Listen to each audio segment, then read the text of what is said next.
ALTBAYS Show number 99.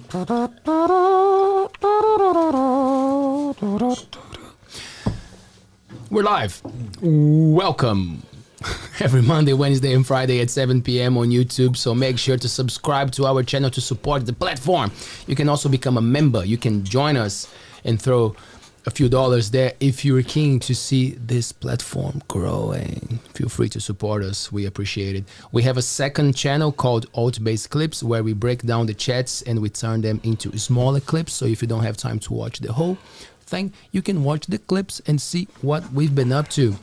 We're also on Instagram, Facebook, and TikTok. Okay, my friends, as soon as the show is done here live, we upload the audio version to Spotify, Apple Podcast, Google Podcast, and all the main podcast platforms if you're more of a listener. And of course, just a reminder that ALTBAYS is actually a video productions company. So if you are looking for creating video or online content, get in touch with us, ALTBAYS.nz. All right, it's been a cool journey. We've been doing this for almost 7 months now. It's been fun. Oh, Taylor is asking me to move, so I'm going to move to the right. And it's been a real pleasure to do these shows. We're learning a lot, and it's very nice to see my friends here on my left. Brad Soanes having a beautiful plant-based meal. Oh, hi. Hello. It's amazing. It's amazing, isn't it? Yeah, I just took a photo of it and sent it to my wife. Did you? Good. She'll be here on Friday? Mm-hmm. Oh, she's going to come a little bit later. It's Cool. her birthday on Friday, so she's going to do some hanging out and whatever, and then come in sort of towards the end, I think. Nice. Yeah, we're going to have some food, good food there again on Friday. So what are we having here, Brett? Well, what I'm most blown away, I was doing a lot of swearing before in a good way about how goddamn amazing it is, but this pumpkin meat was a miso Marinated, I would say? Yeah, pumpkin, man. I was just saying, I don't even like pumpkin, and that is out the gate. I went for a second helping of that. Yes, boy. It is nice. And the shepherd's pie. Amazing, eh? So that's lot of love, plant-based cooking. Our friend Tanya Arnold brought us this beautiful feast. And there's no meat in that, yeah? There's no meats in there. And this one... It's a shame, but it is still delicious. Ah, come on, man. It is not a shame. Nothing has to die for a human to live, my friends. Anyway, I'm Except glad for you... plants. Carry on, though. Well... I'm only joking. I'm only pulling... Off we go down the rabbit hole. No, I'm pulling your leg.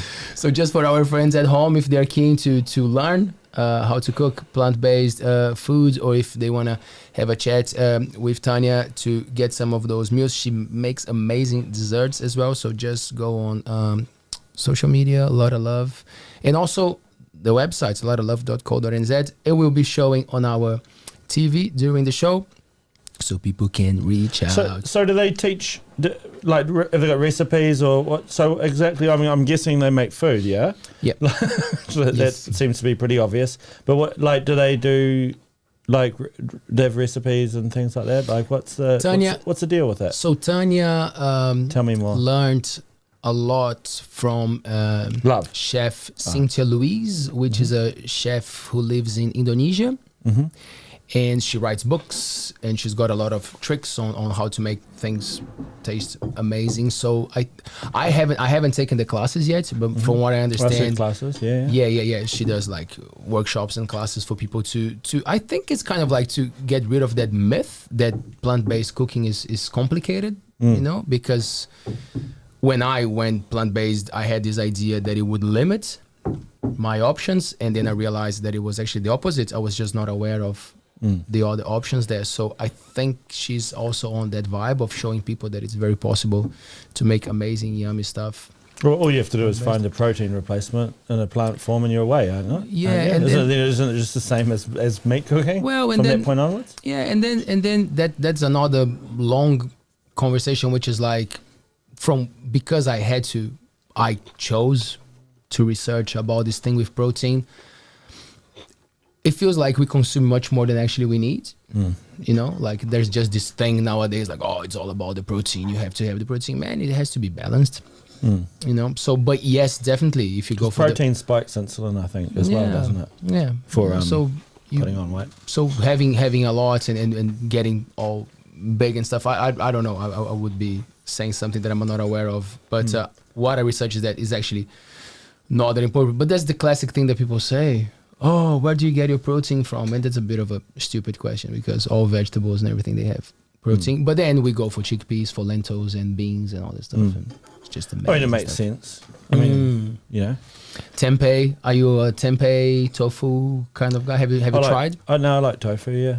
Yeah. We cook with it sometimes at home. Olympia loves it. So she'll make like a butter chicken with tofu instead of chicken. A butter tofu, I suppose you call it. Butter tofu. How are the kids doing? Yeah, they're good. Yeah, They're good? They were good. Yeah. One more week before school holidays? Yeah. Is it good for you or good for them? Makes school no holidays. difference. Makes no difference to me. I'm at work, so. Okay. To be fair, they're just there. They're at home. They're all old enough now, though. They look after themselves, you know. Yeah. The hardest part's trying to keep them out of mischief for the holidays. But yeah, the camp's cancelled tomorrow and the day after, so it's a bit of a bummer. Too much rain apparently, but. Were you joining them? For the camp? Yeah. We're going up to some hut that we were going to go stay at. Not happening. Waitawhata hut. Have you been to any school trip with your children before? Never. Really? Not in Philly. No, they've always been postponed with COVID or they don't want to go. Last time I was actually going to go with my daughter to is it the Emerald Springs or something like that? Right. On the Hauraki Plains there somewhere. And she didn't want me to go, so I wasn't allowed. Damn. Yeah. Man. So you're going to have to wait to the next one. Not cool enough. Yeah, next one now. Yeah. They've postponed it, so hopefully we get to go still. Cool. Brett. Yes. We're going to bring a good friend of mine to the table here to have a good conversation tonight because we have the pleasure to have Matua Brandon here to have a chat with us. How are you, my friend? Digesting. Do you like plant-based food, man? Lots of love. Lots of love, hey. Feeling the love. Nice. Do you like the meal? Is it good? Beautiful. Thank you. Oh man, thank you. Thanks for joining us, Brandon. I was just serving my second serving as you were talking about people eat too much nowadays. Man, and you inhaled that too. I seen you dishing it up. And shut up. You saw you before we went on here. So. It is gone. I'm gonna eat mine now. Brandon was like, "Oh, let me time this right. They're gonna talk about school. I'm gonna have a little bit more here. Good on you, man. Good on you. Yeah, I don't mind. I'll be eating while." I was trying to be classy when it started, but I couldn't resist it because it's lots of love. Lots of love. Brandon, oh man, so you already threw something at the table that I'm gonna give it back to you, man. What is this thing, man, with people and like different people from different countries, like this thing of being classy, of the ostentation of things, you know? Like again, I don't want to jump straight into the queen and the monarchy thing, but what puts me off personally, it's an exuberance. It's a thing with wealth that I feel like it's a little bit unnecessary in a world that we extract a lot of minerals from a lot of countries and then we take advantage of those countries and then just to look pretty, like so is it a human thing? What's up with this love, with this? Magic makes the world go round, and one of the reasons minerals, including gems, are valued now and in other periods in history, my understanding, I'll move it close. Good, mate. Okay, is that let's say you've got a sky god and you've got an earth goddess, and I'm talking about in the Middle East a long time ago before monotheism, and they get together and they make babies, and when he ejaculates, that's lightning, and when it impregnates the earth, sometimes there's a residue, and sometimes the residue crystallizes into gems, which hold part of that essence. And that's one of the reasons some people say that those things were valued and seen as being objects that were seats of power or vessels of power. I love it. Never heard that before in my entire life. Amazing. That's good. So there's that element about it, but with the ostentation thing, I don't have a problem with ears and stuff to an extent, because it's a way of showing love at its best, but at its worst, it's a way of being a dick.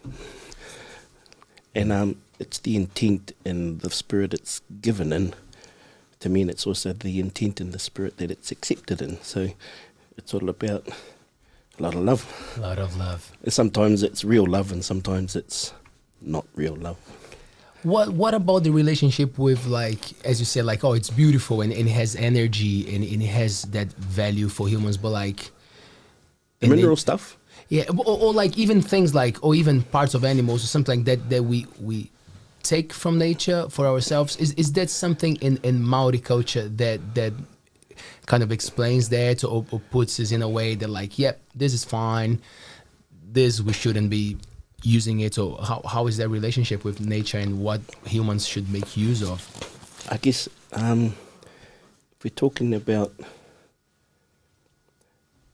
in the world, when we call it the world, you're talking about there was a famous New Zealander, his name was Lloyd Gearing, and he was up there in the 9 hierarchy of the Presbyterian Church, but he ended up being excommunicated by that same church because in his, I think it was his PhD thesis, he came to the conclusion that there is no God, and a lot of the stuff we're talking about is just about power, control and things like that. But one of the things he identified that was that there was a change in the way people spoke about, talked about and acted upon things, you know, the divine.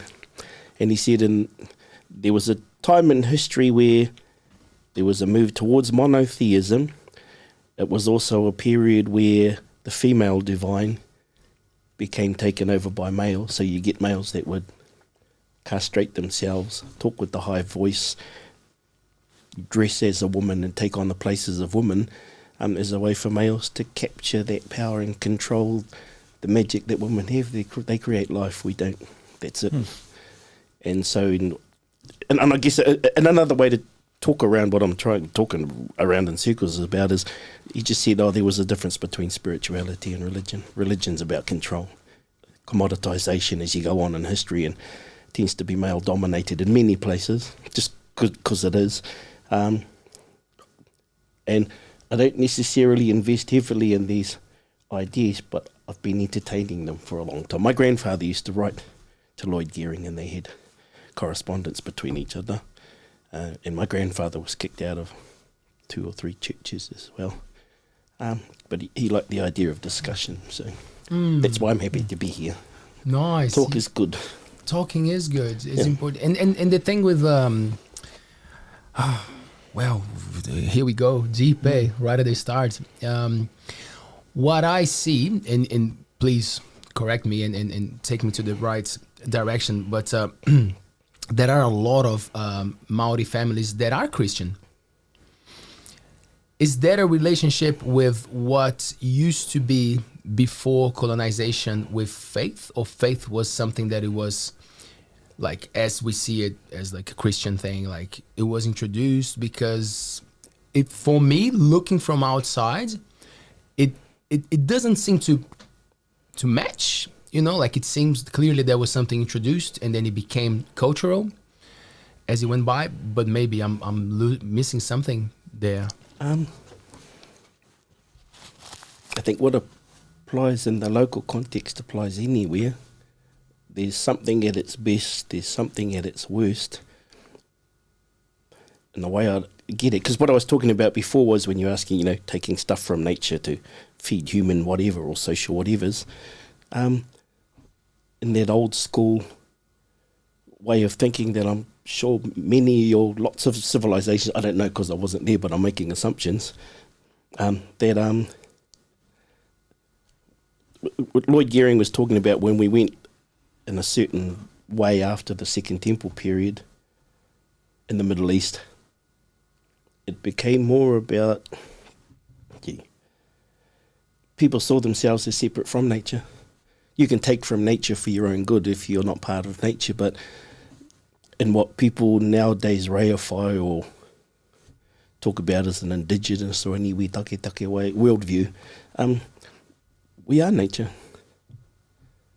How we live in Babylon, that's not nature, that's something else, but in that other state, we are nature. And with that thing you were talking about with Christianity with Māori people, or any people, I'm sure if I go to Brazil, Christianity there doesn't look like Christianity in anywhere else. So who colonizes who? Sometimes Pacific Christianity, Māori spirituality under a Christian guise. It's not, you don't have to scratch the surface there. And even Christianity itself, what's Christianity? Most of what we describe as Christian, in our heads, we're talking about white people culture mostly. We're talking about white people culture after the split between the Eastern and the Western church. Like if you look at, what's the smallest country in the world? Is it Luxembourg? The one. I thought it was the Vatican. Vatican City. Yeah. Well, before they built that church there, with their doctrine of a messianic figure who had 12 followers, who died and came back from the dead, it was the site for the Temple of Invictus, one of the Roman god that was associated with victory, but that was also built on earlier versions of a deity with similar features in that, and that deity also had 12 followers, also died and came to life, also was associated with phallic symbols similar to trees, crucifixes and stuff like that. And I just get, there were a bunch of opportunists at the time that thought, oh yeah, well, we can use this stuff and we'll just do an overlay. So a lot of what we talk about when we talk about Christianity, it varies between people. A lot of it's not particularly scripturally based.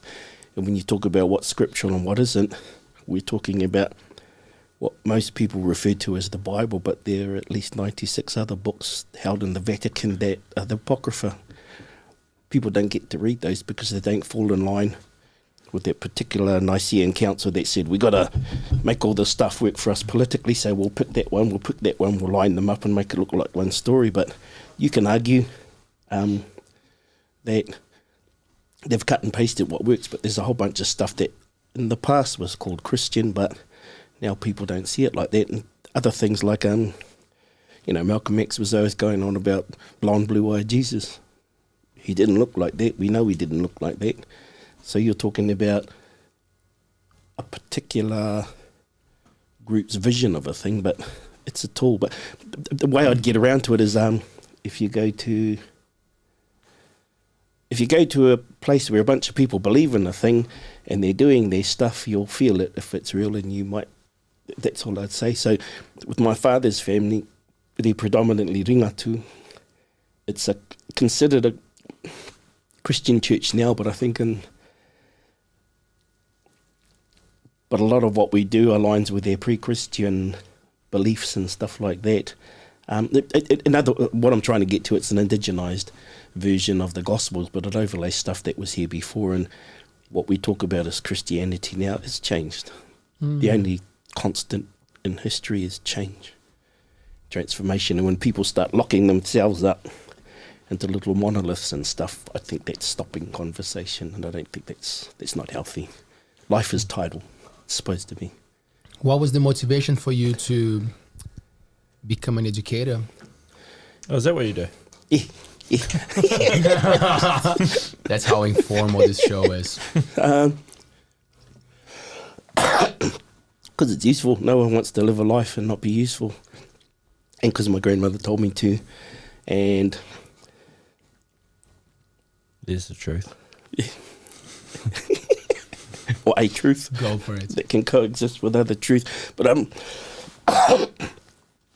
a non-Westerner. I'm an indigenous person, fourth world, living in your own country, but you're still marginalised in your own country. And 200 or 300 years' time, I'd like it if our people were still speaking our language and were still connected to our stuff, and it wasn't just becoming part of that cloned mass that may die in the next extinction event and become that rainbow tribe that'll grow into something that's a bit more eco-sustainable, biodiverse, and works as part of nature, not as something thinking it's outside nature, controlling it, commoditizing it, blah, blah, blah, blah, blah. Life is tidal, it's supposed to be. You mentioned being marginalized in your own country. The more you study, the more you understand history, does it make it easier to accept that, or it makes it harder? The more you know that. Doesn't matter. You don't have a choice. Like people say, oh, I'm not happy with this, I'm not happy with that. Who cares? You'll live, you'll die. Just make a difference in the time that you've got and the way that you've got. But yeah, I could be really angry if I wanted to, but it's not that helpful. The kind, lots of love thing will, that's more sustainable and viable than other options people have tested throughout history. And what's unique perhaps about this era in history is that maybe it's our last shot. And with tie-ins with Coromandel and the culture that developed out of the 60s in particular, you know, that make love not war thing, there was a reason they were on about that. There's always been wars, there's always been violence in human history, but we never had weapons previously that could break the globe. Once she's gone, we're gone. So. And that's our last shot, you reckon? Do you reckon that if we don't... Possibly. I don't know a lot. I feel about stuff, I think about stuff. Sometimes I'll be bothered and I'll try and research or find out things. Most of the time I can't be bothered. I just want to live a useful life. Don't want to be a dick. Try and be kind to people. Lots of love. Yeah. Or that kind of thing. That'll work. And if it doesn't work in the long term, all you can do is what you can do in your lifetime. Sometimes I think we overestimate what we're capable of or what our impact is on things because of the way sometimes things are presented in the media, and it shapes the way people think that their opinions are really important and a million people should know what I've got to think, even though I haven't found out anything about the issue. You know, being highly opinionated is one thing, but it's also useful to be highly informed as well, and to be informed at least, pays to listen more than you talk sometimes, which is ironic because I'm talking lots. That's why you're here for, my friends. Brandon, I'm trying to pay for my tea, so thank you. It was great. It was lots of love. Lots of love.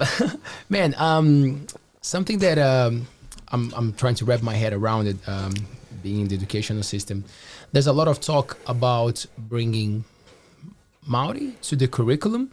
However, if I understand right, there are people who actually fight for actually changing the way that the educational system is operating to a more orientated, like Māori oriented, like in the way that Māori people would approach education. Is that correct to say? Like that there are two things there. One thing is to bring the language, but it's still like in a curriculum that it fits what's happening. Another thing would actually be changing completely the approach to education. I think a healthy education system in a civilized society will always be about, you know, there has to be an element of choice, there has to be an element of tolerance. And a lot of people have perceptions about, this is what the new local history curriculum, for instance, is about. It's about this, it's about that. But I guess an easy way for me to speak about it is anything in New Zealand since 1840, you can stick it on a twin-hulled, canoe. You know, and it's about treaty partnership. If you want to look at it that way, you don't have to. No one has to do anything they don't want to. When you force people to do things they don't want to, it tends to backfire. But what most New Zealanders think New Zealand is may not be what the original inhabitants of this place think it is, and until they understand what that is, they're uninformed, whether they're highly opinionated or not. So I just think it's about knowing some stuff is good before making assumptions, and a lot of what we do is based on assumptions, stuff that people, like, you know, we all grew up with the world map that we're all familiar with, but that's not what the world looks like. There was some pope that said, if they're Christian nations, make them look big. If they're savages, don't make them as big as they are. So those white European places look big on the map that most of us use at school, but that's not geographically or in reality what the earth looks like. Whichever pope it was that said, came up with the doctrine of terra nullius. If there are people on that land and they're not Christian and they're not white, then they're not people, so you can take that land. People don't, they can say, that was a long time ago, that's got nothing to do with me now, but that's bullshit. Doesn't work, that's not true. And it's not as simple as bad people here, good people here. When people talk about the land wars in New Zealand, they think it's, Māori's here and Pākehā's here. It wasn't that simple at all. Nothing is simple, and so that's why it pays to be a bit informed, engage in healthy debate, and be totally open to some stuff. And I think there's a tendency perhaps in the last 10-ish, 20-ish years, maybe it's always been a thing, but because I'm not old, I don't notice it as old as other people. I don't notice it as much, but we tend to get stuff pre-prepared for us. There's not a lot of thinking sometimes. We don't get to be critical because we just get stuff handed to us on a plate. And if it's designed by a clever person with an agenda, what you're going to get is what they want to give you to influence you. And I don't think that's necessarily healthy sometimes. As an example, the plant-based food thing. It's common sense now, and more people are warming up to it, but it doesn't mean it wasn't common sense 60 years ago, or 100 years ago, or 200 years ago. It just means that a bunch of people are saying, I can make money out of that, and when as I market it, people will warm around to it, but it was always a good idea. So I don't know if I'm addressing your question or whatever, but yeah. No. And the thing you said about the education, education and things coming ready for you, like you losing the opportunity to practice that critical thinking, or just to be a bit more, to ask questions. Asking questions is amazing. How long have you been teaching for? Would you say? Oh, don't wanna throw the age there. No, it's not that. It's a way. If there's such a thing as a traditional Māori system education, our education started in vitro, and particularly in certain families, firstborn lines, the primogeniture thing, Ariki family. Learning songs would be taught to the child in the womb. So by the time they were born, they got stuff. And because they're still in the womb and they haven't become part of the world of light, to a large extent, they're still spiritual beings, and their learning potential is more maximised than it is when you come into the world of light. So a lot of learning happened in that philosophy, or that thinking around stuff, happened before you're born.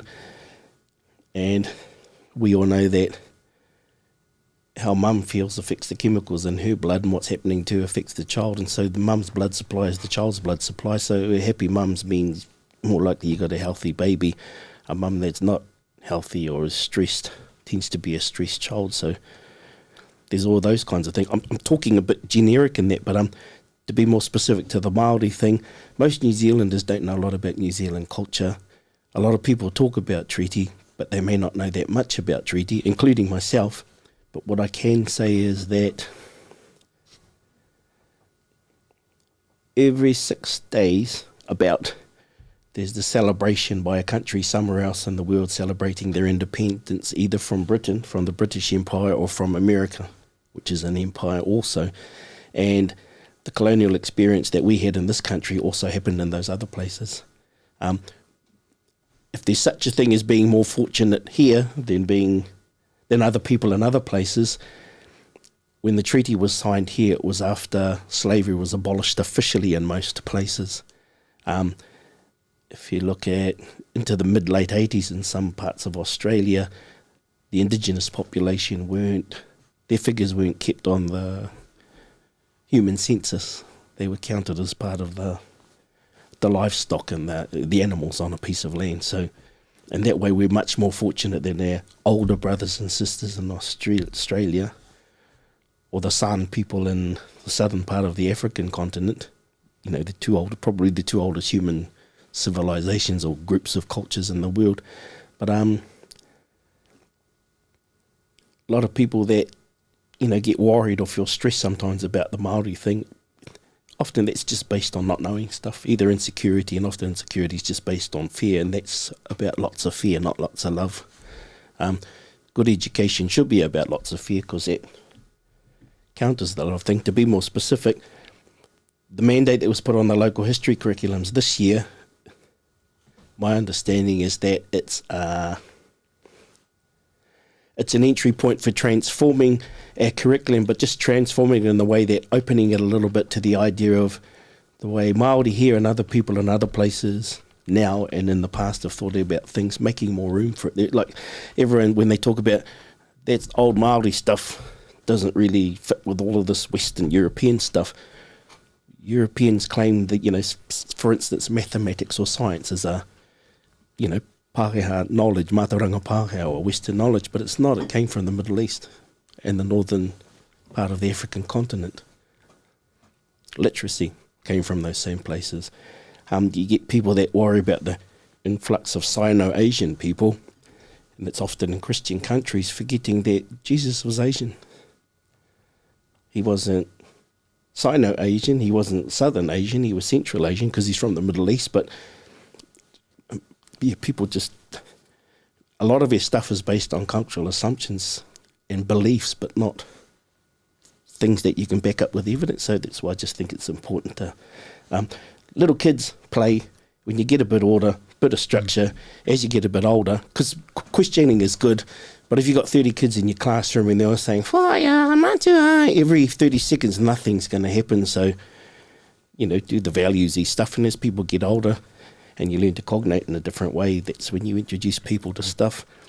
Also because our education system, this Western education system that we're hoping to transform to make it a bit more real life, it's developed in parallel with industrialization, and there's no place for an industrialized way of doing stuff, because really that was about putting maybe a top 3 to 5% people into certain positions, and then you'd have 10 to 15% of the population would be helping them in terms of being bureaucrats or clerics or admin, and then you had your proletariat masses, and then you've got the others, which often includes indigenous people. Can you transform that system and still keep up with what the rest of the world is doing in their system? Because you said, transforming the way that the education is going, like that would be a good thing to do. Well, here's an example. Growing up as a kid, and even as a young person or as a young adult, people would get upset when they'd hear other languages spoken, no matter what those languages were. There's no reason to get uptight about hearing another language. People are still like that now. To an extent, it's changing a bit more, but especially when, I'll say, ordinary Kiwis started generating the type of income and getting the opportunities to do the OE, and then come back and think, it seems to be normal everywhere else, so, and not as hung up as before. So being less insular in some ways, find out what your vibe is. This is what we're about. We quite like this stuff, but it's always about the tide. Everything is tidal. And sometimes, in that overarching discourse kind of way, it's, you've got to stop trying to be King Canute stopping the tide, because it's not going to work. But in terms of the stuff that's happening in New Zealand now, research shows that children that are bilingual or multilingual do better. If you look at the results of children that go through kura aho matua, kura kaupapa Māori o wharekura, they do better, not just better than Māori in mainstream system, but better than most New Zealanders in the mainstream system, do much better on average. And nothing to be worried about, really. Well, but then it feels like the language, like the people in power, because it's still, if it's a language, if the most spoken language in the world that attaches to a potency with a big nation, then it's a threat.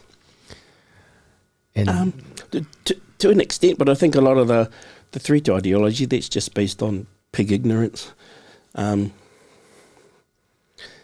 Sean Plunkett on his platform.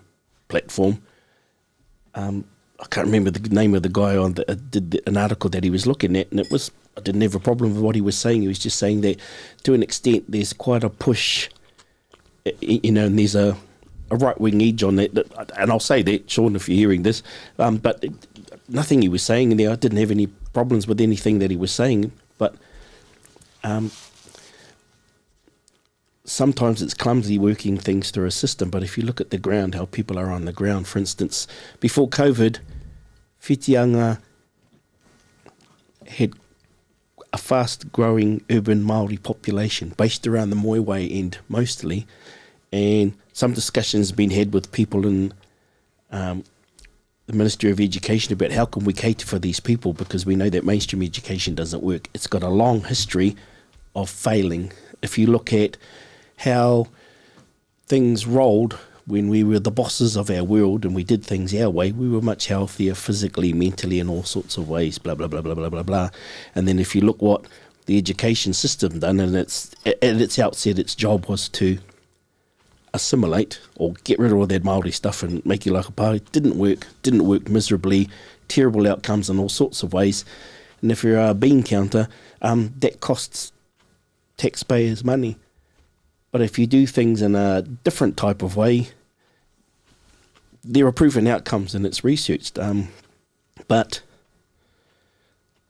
I guess what you're talking about a bit, Leo, is sometimes you don't get change until a previous generation move on, and then a next generation will move in with slightly different ideas. But often by the time they get into those positions of power, how they are maybe 20 or 30 years out of date with what's happening currently. But yeah, Māori's not a threat, and we know through all sorts of research, left, right and centre, that what's good for iwi is good for Kiwi. We know that. It's proven. It's not a pie in the sky and stuff like that. But we know as we lead up to an election year that race card thing is always going to be a political football that gets booted around, and I just hope people act on what they know rather than what they think they know. And to be honest, the reason a lot of people, including myself, don't get too invested in finding out the facts and making sure people are influenced by what I think or whatever is because I've got a life to get on with and try and do stuff in that. But live it. A life based on fear isn't a life. When is the Māori Party still active in New Zealand? They used to be. Theory. Right? Yes. Yeah. Yes. By having a Māori party, does it mean that the other parties lack of that representation? You know what I mean? Like, I'm not saying that I don't think it should exist. For me, it makes a lot of sense that it does. But I also think, like, well, if there's a party, like, it kind of gives an idea that the other ones wouldn't have so much of a representation. But originally it used to be 4 seats in that Māori electoral system, and that's because Māori were never intended to be part of democracy in New Zealand. We owned the land, we controlled the stuff, and the system that was put in place was designed to get that stuff off us. For instance, between the signing of the treaty in World War II, 66.5 million acres of land went. That was the civilizer, and then we ended up with 3.5 million acres, and then a lot of that falls into this, falls into that, blah, blah, blah. In any place in the world, colonisation is usually about 3 things. 1, you undermine people's spiritual base. 1, you undermine their knowledge base. And number 3, whatever. You undermine their education system. No, knowledge base is the education system. The other one is the economic base, which is land. In this case. And that's what it did, and it was successful. And by saying, Māoris aren't doing very well in the system. Of course they're not, because it's a system that was designed to destroy us. One of the best songs in the history of modern New Zealand music by Damn Native, and he's just talking about how can a system designed to destroy me save me. Been along, everyone want to be down with that damn native. It just hits it on the head. It's just very simple. It's not rocket science, because the same things happen countless times in other places in the world in different periods of history. But for a lot of people, they just prefer not to. It can make some people uncomfortable. They say, it's got nothing to do with me. Bullshit. Of course it does. So you think so? It was intentionally designed that way? I definitely think there may have been some speculative people at some time, but it's just a way to gain control in that time in history. So the treaty plays a big role in that? The treaty was, because I'm pretty unfamiliar with the treaty, so I'm happy to be educated. I'm over 500. I'm asking out of a place of ignorance. I'm not over sure. 500 chiefs signed the Māori version of the treaty, which said one thing, and then about less than 30. Last time the numbers keep changing, research updates and stuff, and I'm an old fart, so I figured it was about 27, but someone told me, no, it's about 34ish, and then I heard a figure in the last couple of weeks. About 50 signed the English version. The English version said Māori cede their sovereignty, Māori get the rights and privileges of British citizens. And it's not a good thing for us because we already had plenty of rights and privileges and stuff like that. What it did do is meant that we could participate in the world economy. And the other bit was talking about there'd be some kind of government set in place. The Māori version, ceding of sovereignty, it says that Māori will retain their tino rangatiratanga. In other words, they'll maintain their chiefly authority and control of their taonga. And when we say taonga, that can include not just economic resources, but language, culture, the power of people, stuff like that. That governance thing, we use the word that Williams has used, the missionaries that came up with the Māori version, they used the word kāwanatanga, which comes from the word government, or governorship, but that's talking about it. But how many Māori, including members of my family now and going back several generations, interpreted it was there'd be some type of admin for Pākehās to look after Pākehās, there'd be some type of admin for Māori to look after Māori. You've got to remember, for many of the tribes that wanted a treaty, they wanted it because white people were bad news.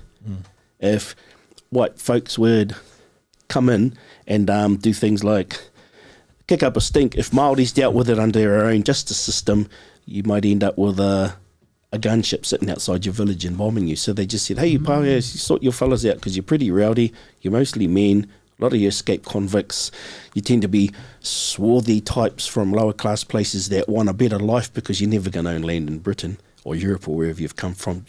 You've been told that the pastures are greener here, but we're here, sorry. You know, there's that kind of thing. What's the other third clause I haven't talked about? I can't remember the other, but if you look at it as an agreement between two peoples that says this is how we'd like things to go, but once it was signed, it didn't go the way that the treaty that we signed went, but that's nothing unique or amazing in colonial history, because if you look at just about every treaty that's been signed between Western Europe in the last 400, 500-ish years, it's just the same thing over and over and over and over. It's just that we probably got it a lot. Mild's not a good word, but if you look at the pyramid scheme that people like Columbus and Cortez introduced into the Americas, we didn't get it as bad as those people. Or the indigenous people and peoples in Australia. And also because we own property and there were more parallels between the way we lived materially and with European culture, we fit a little bit higher up in the great chain of being, that dominating idea that, you know, at the top of the scale of evolution is English people before other white people, and then you go down through, you know, and then you've got the, what's that word they use for describing people that speak Spanish and Italian? There was some word they used to use.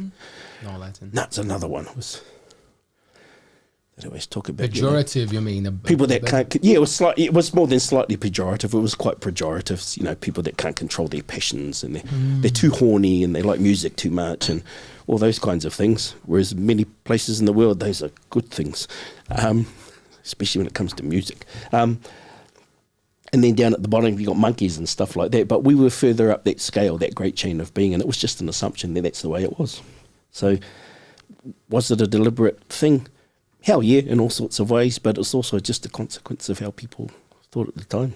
Doesn't mean it didn't happen in Polynesia either, in different ways and places. But so does that make place in? What do we call it? Do we call it a constitution? Or what, I don't know what we call the treaty per se. But from what you're saying of how Māori having the right. Well, the treaty wasn't between the Crown and Māori. Of self-governance, it was between the Crown and tribes and iwi, and the heads of those iwi.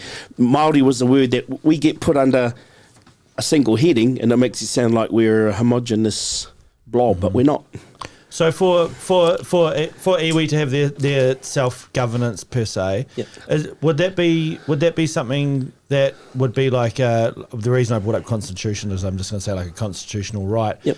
For having like Māori seats in government, is that where they are heading with that, do you reckon? The original 4 seats were set up because Māoris could vote, but they'd have no influence in that white parliament. And also to be part of that voting franchise, you had to be over 18, you had to be male, and you had to own property as an individual.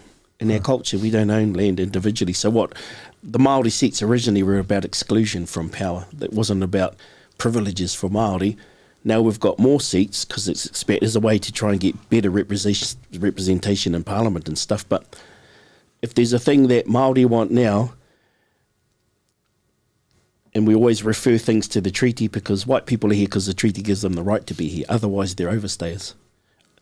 And if that treaty's, people are getting down with that treaty, that means this government isn't an occupation invasion force. But if you're not living treaty, then it's an occupation government. I'm sure if there was a nice neighbourhood somewhere around here in the Coromandel, and I got some cousins and we got enough capital to move in, buy one house, move in next to somebody, and we do things they don't like so that the property values fall, I'm sure that we could slowly buy up a cul-de-sac and buy up other streets and bits and pieces and things like that.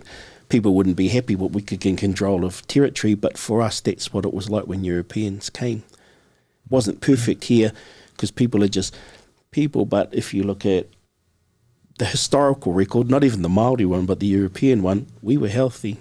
We were often described as being, amazing physical specimens. People were very happy.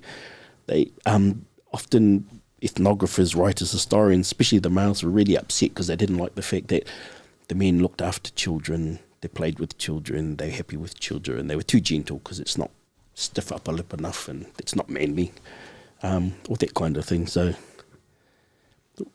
for instance, with the Māori Party, it came out of the Labour Party not doing its stuff it shouldn't, and then Tariana Turia walked the floor, and out of that she said, oh, bugger this, they're not serving the purpose we thought they were going to serve for us, so they just came up with a separate voice under that, after we moved on from a two-party system, so we might get more say and be able to, for a time there, parties like New Zealand First and the Māori Party were described as the kingmakers. They might have enough of a majority to tip things, do a coalition government.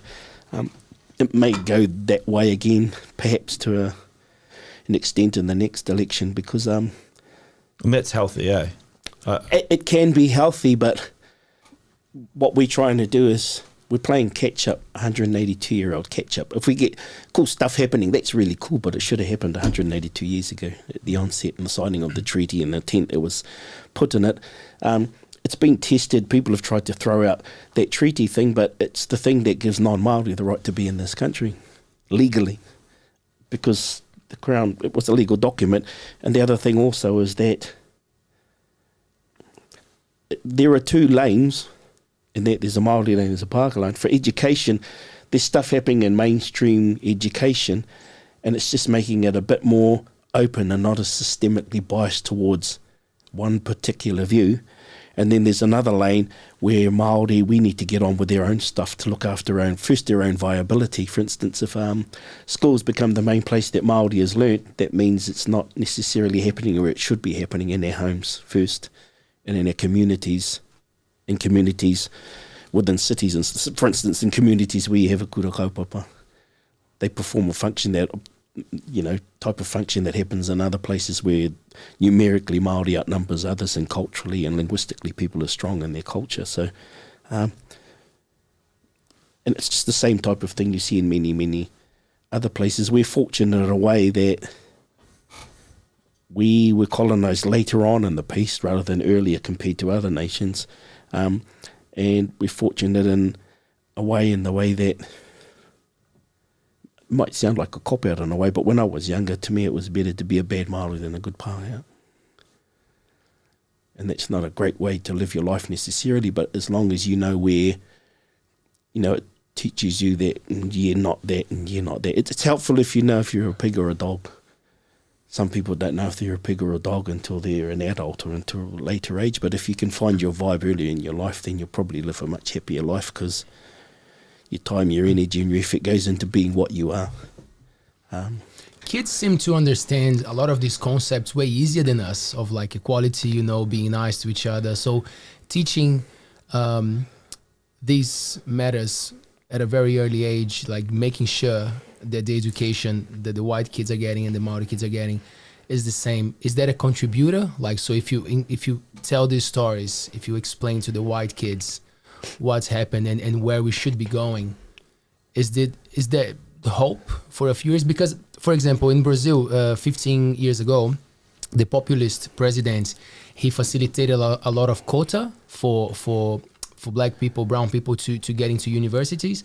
And he was criticized big time. But nowadays, what do you see in Brazil?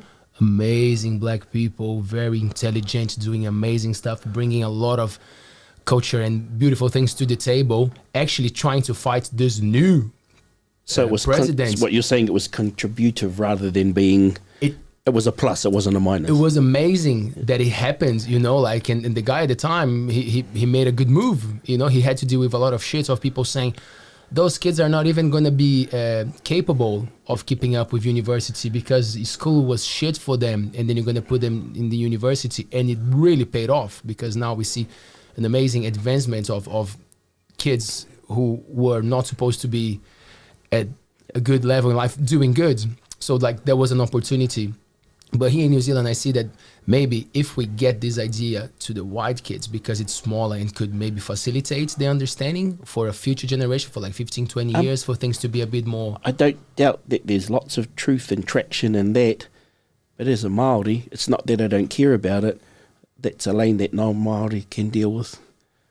Because it's a lane that those people belong in. For me, there's another lane and there's stuff that as a Māori, I've got rights and obligations, stuff that I need to make happen in this lane. For instance, if there was a push and funding went into education to push the language and stuff,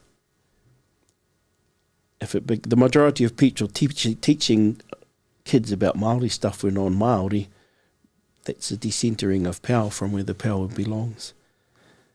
And like, maybe what you're referring to with what happened in Brazil also, part of the reason perhaps people are more open-minded and stuff is because, you know, compared to some periods, and even in a country as young as New Zealand, it's not easy. I'd hate to be raising kids at this time with expense of all sorts of bits and pieces and stuff, but... Can't even go to camp. But it's not the depression. It's not the depression. Most people in this country... well, you know, they'll eat something every day, unless they're on a diet or something. And we've all been there, and as we get older, we do it more often. But things are titled. You know, there was a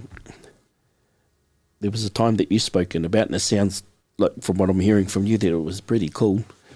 That was high tide, but things are tidal. Now you've got a bit of or more than a bit of a swing in Central and South America towards the right. Hard times. The same things happened in New Zealand. Post-war, when Michael Joseph Savage was the leader of the Labour Party and he became Prime Minister of this country, we'd come out of the war. That was the, what do you call it? It was the golden era for working class people in this country, where we had a socialist democracy and we had a welfare state. That meant if you didn't have enough money, you didn't have enough kai, the state would look after you to an extent. But in 1984, the Labour Party introduced the neoliberal agenda with Rogernomics. And now we have a Labour Party, and it's not people are always doing good stuff and doing the best they can within certain bounds, but Labour hasn't been read for a long, long time. Labour's barely pink. It's barely a pink Chardonnay-ish kind of colour, and we have the two main parties in this country are both Tory parties. You've got a red Tory party and a blue Tory party. Their policies aren't that different, people aren't that different, but you've got little parties that are influencing them to a certain extent, as much as they can within that type of system. So Greens can buy a bit of traction around certain things, the Māori Party can buy traction around certain things. What concerns me in the last 20 years, but particularly it was illustrated so clearly when Trump got in power, was just the power of misinformation, disinformation, riling people up. And I'm sure there's a bunch of 1%ers in the world that are getting they're doing well out of it, and everyone else is doing the opposite of well. So, you know, there's that conversation everyone's going on about capitalism's kind of done its dash. Yeah, well, in its present form, it certainly has. And the effect that it's had on the planet certainly has. And even in the 70s, as a kid at primary, we talked about desertification. We talked about the possibility of water becoming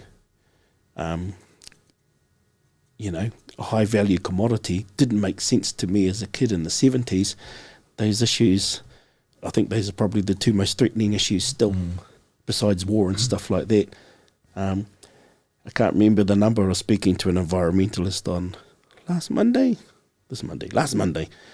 and she was just saying it was only in a space of 2 or 3 decades, 2/3 of the world's topsoil was washed away because of industrial style farming. We don't replace stuff, and so there'll be food shortages because we can't grow food. There was another stat, but forget where I heard it. Was someone saying an origin in the United States in the 1920s, the amount of nutrition you got in that orange, it would take 9 oranges today from the United States to get the same amount of nutrition. That's terrifying. Yep. That's absolutely terrifying. Those states in America that made it illegal for people to collect the water from their gutters. That's terrifying. Or to grow their own gardens, as well. Making or it illegal, seeds. taking out patents on living organisms, or just taking away the reproductive ability of plants. And then look at Africa, the shit they've done to it. Look, Africa's essential for the well-being of the world because Africa's been powering the economies of the Western world since they started raping her however many years ago it was. Not just the economic material wealth of Africa, but the intellectual wealth of Africa, the musical wealth of Africa. All of the music we listen to, or a huge portion of it, especially since the 30s and 40s, it's African music. The beats are African. Similar situation in New Zealand. Kiwis don't do consonants at the ends of words very well, and people from overseas saying, what did they say? Fish and chips. That's an influence of Polynesian people speaking English. We don't have consonants on the end of any of our languages. We end in vowels, and that's had an influence, but people aren't aware of those things. And at the same time, some of the narratives, and I don't mean it in a critical way, but you'll get well-meaning white liberals will say, terrible things happen to the Māori Pākehās did this, my ancestors did this and that. That's their kaupapa and that's their kōrero. It's none of my business because it's their whakapapa, not mine. But what I know is traffic was always two ways. We weren't victims. We had hustlers with their own people. It's just, people are just people. I think sometimes if we relax a bit and just be a bit more tolerant and a bit more chill, a bit less about compliance and stuff, and stop trying to be so controlling. But then to reach that state of mind, like you have to slow it down, and everything that we have access to nowadays is actually making us go faster and getting more information faster and quicker. And I genuinely believe that a few people are encouraging that because it's made them rich over the last 3 or 4 decades, and it will continue to make them more rich. If we hit, what's the world population at the moment? The world's population. Have we hit 8 billion yet? 8 billion? About 8 billion people?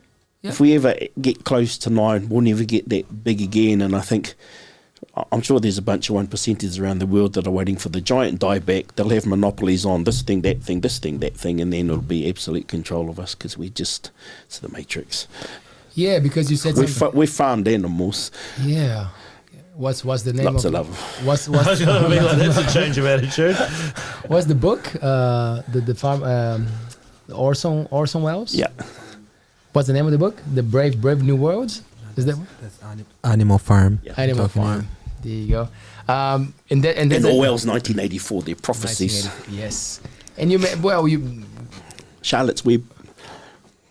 Charlotte's Web. Okay, that's right. The spider. Yes. Fascism. You mentioned socialism in New Zealand and capitalism. So if capitalism is coming to an end or whatever, it might be getting worse. Something that comes after might be worse. Like I mentioned before, things are tidal. Just what concerns me, it used to be a lot more when I first started thinking about it. Now I think, you got to relax because you can't control this thing and control that thing. It's just things are tidal, but it's just going to be a bugger when the tide doesn't come in again. It may go out one day and not come in again. Metaphorically, that's, and I've heard Joe Davis talk about a lot. He just said, previous generations have broken the world. We're passing that on to kids and saying, you better hurry up and fix it. But I'm just hoping it's fixable. It may not be fixable. Do you have hope? That's all we got. It's all about lots of love. Even if we go down, as long as you go down, with lots of love.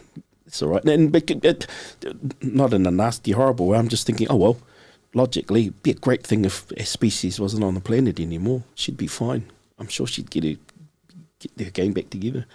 The planet would be fine, but we would lose a lot, wouldn't we? Well, since 1972, I heard one stat that about 27 species have become extinct every day since 1972 until now. By lose a lot, I meant like the things that we've gained by being humans that other animals seem not to have. Like the arts and music, degrees of love that...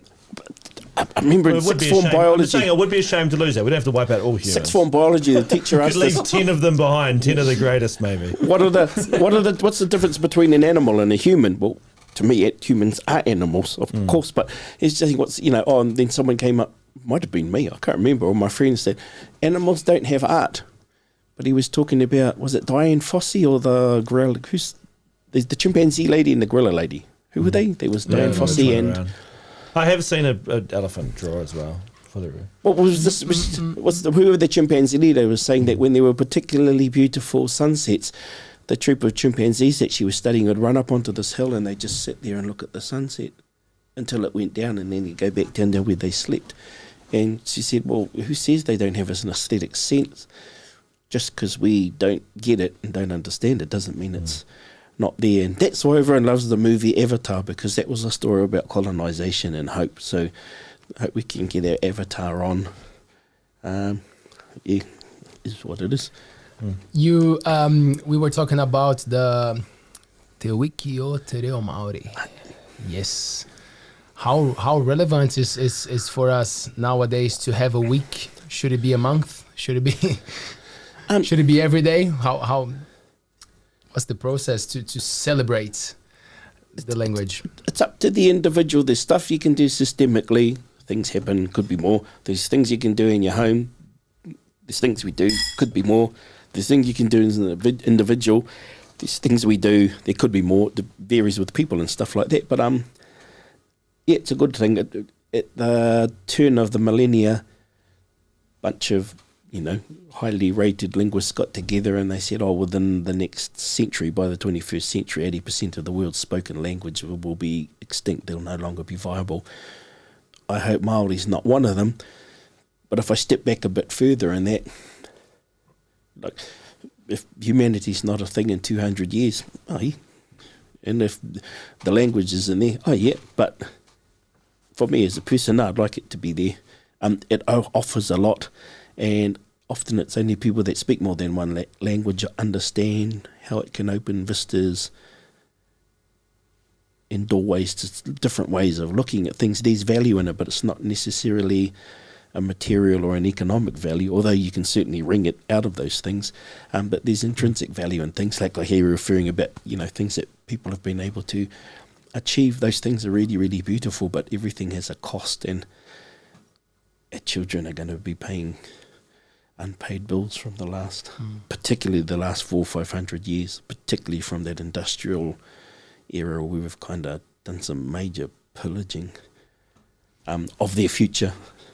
That's What are good motivators to get people to engage, to go for a new language? Because obviously you already told me, you said, like how you develop and how, but like sometimes that is not appealing for a lot of people. They're like, I know that. Here's one. What's New Zealand?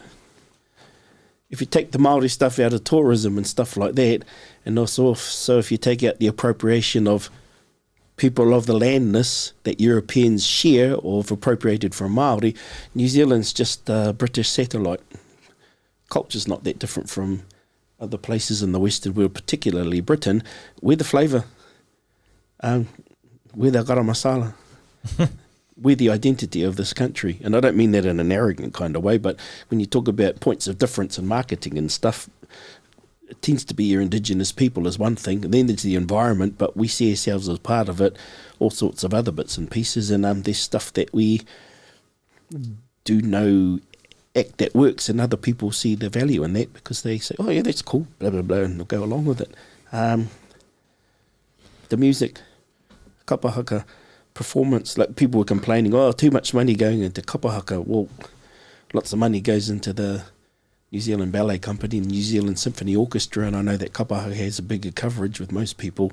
And it's not a diss of those other arts. I think those things are beautiful. But when you're talking about actual equity, actual mana ori, they're not what people pursue. Oh, that's not as valuable as this, until you find out, why do our sports teams do hakas?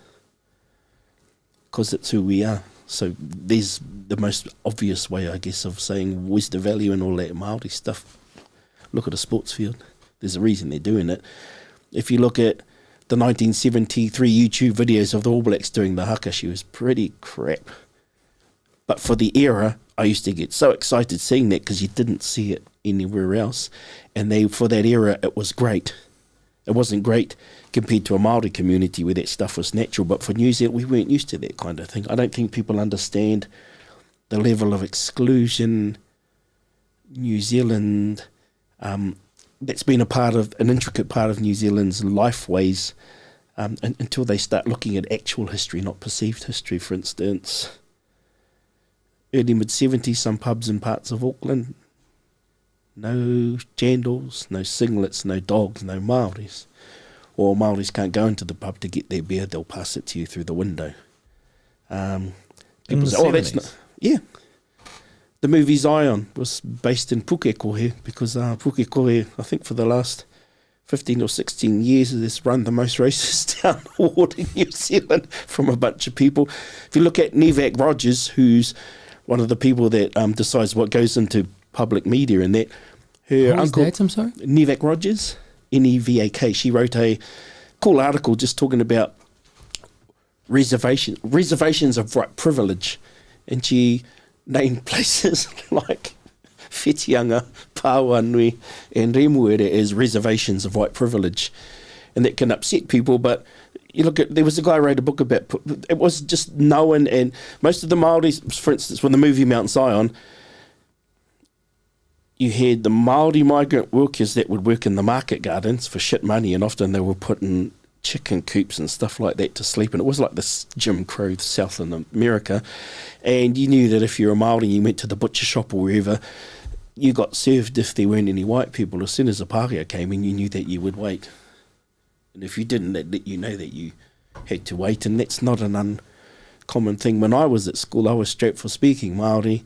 I was a good Māori, not a bad Māori, and one of the favourite, we had the intercom system, and one of the favourite stories everyone would listen to was Little Black Sambo, all that kind of stuff. And at the time it wasn't a deal because that was just what we did, but most New Zealanders don't have an idea of how shit it was in all sorts of ways. But to be fair, in a way, lots of things were shit. Kids now don't understand that. It was normal to get whacked by the teacher if they were in a bad mood or you did something naughty. They don't understand. I remember I was about 6 or 7, and there was a campaign in New Zealand. It was called Girls Can Do Anything, trying to encourage women to get into trades, things like that, and blah, blah, blah. And I remember the principal at that time telling her to stop being a silly girl and take the posters down. And she cried, and that had a huge effect on me and some of the other kids there, particularly the Māori ones, because we're just seeing it, that kind of thing. But, yeah, but it's just good for people to know actual history, not the fantasy island stuff that we often have. I think it was in the 1930s, a well-known American sociologist came to New Zealand.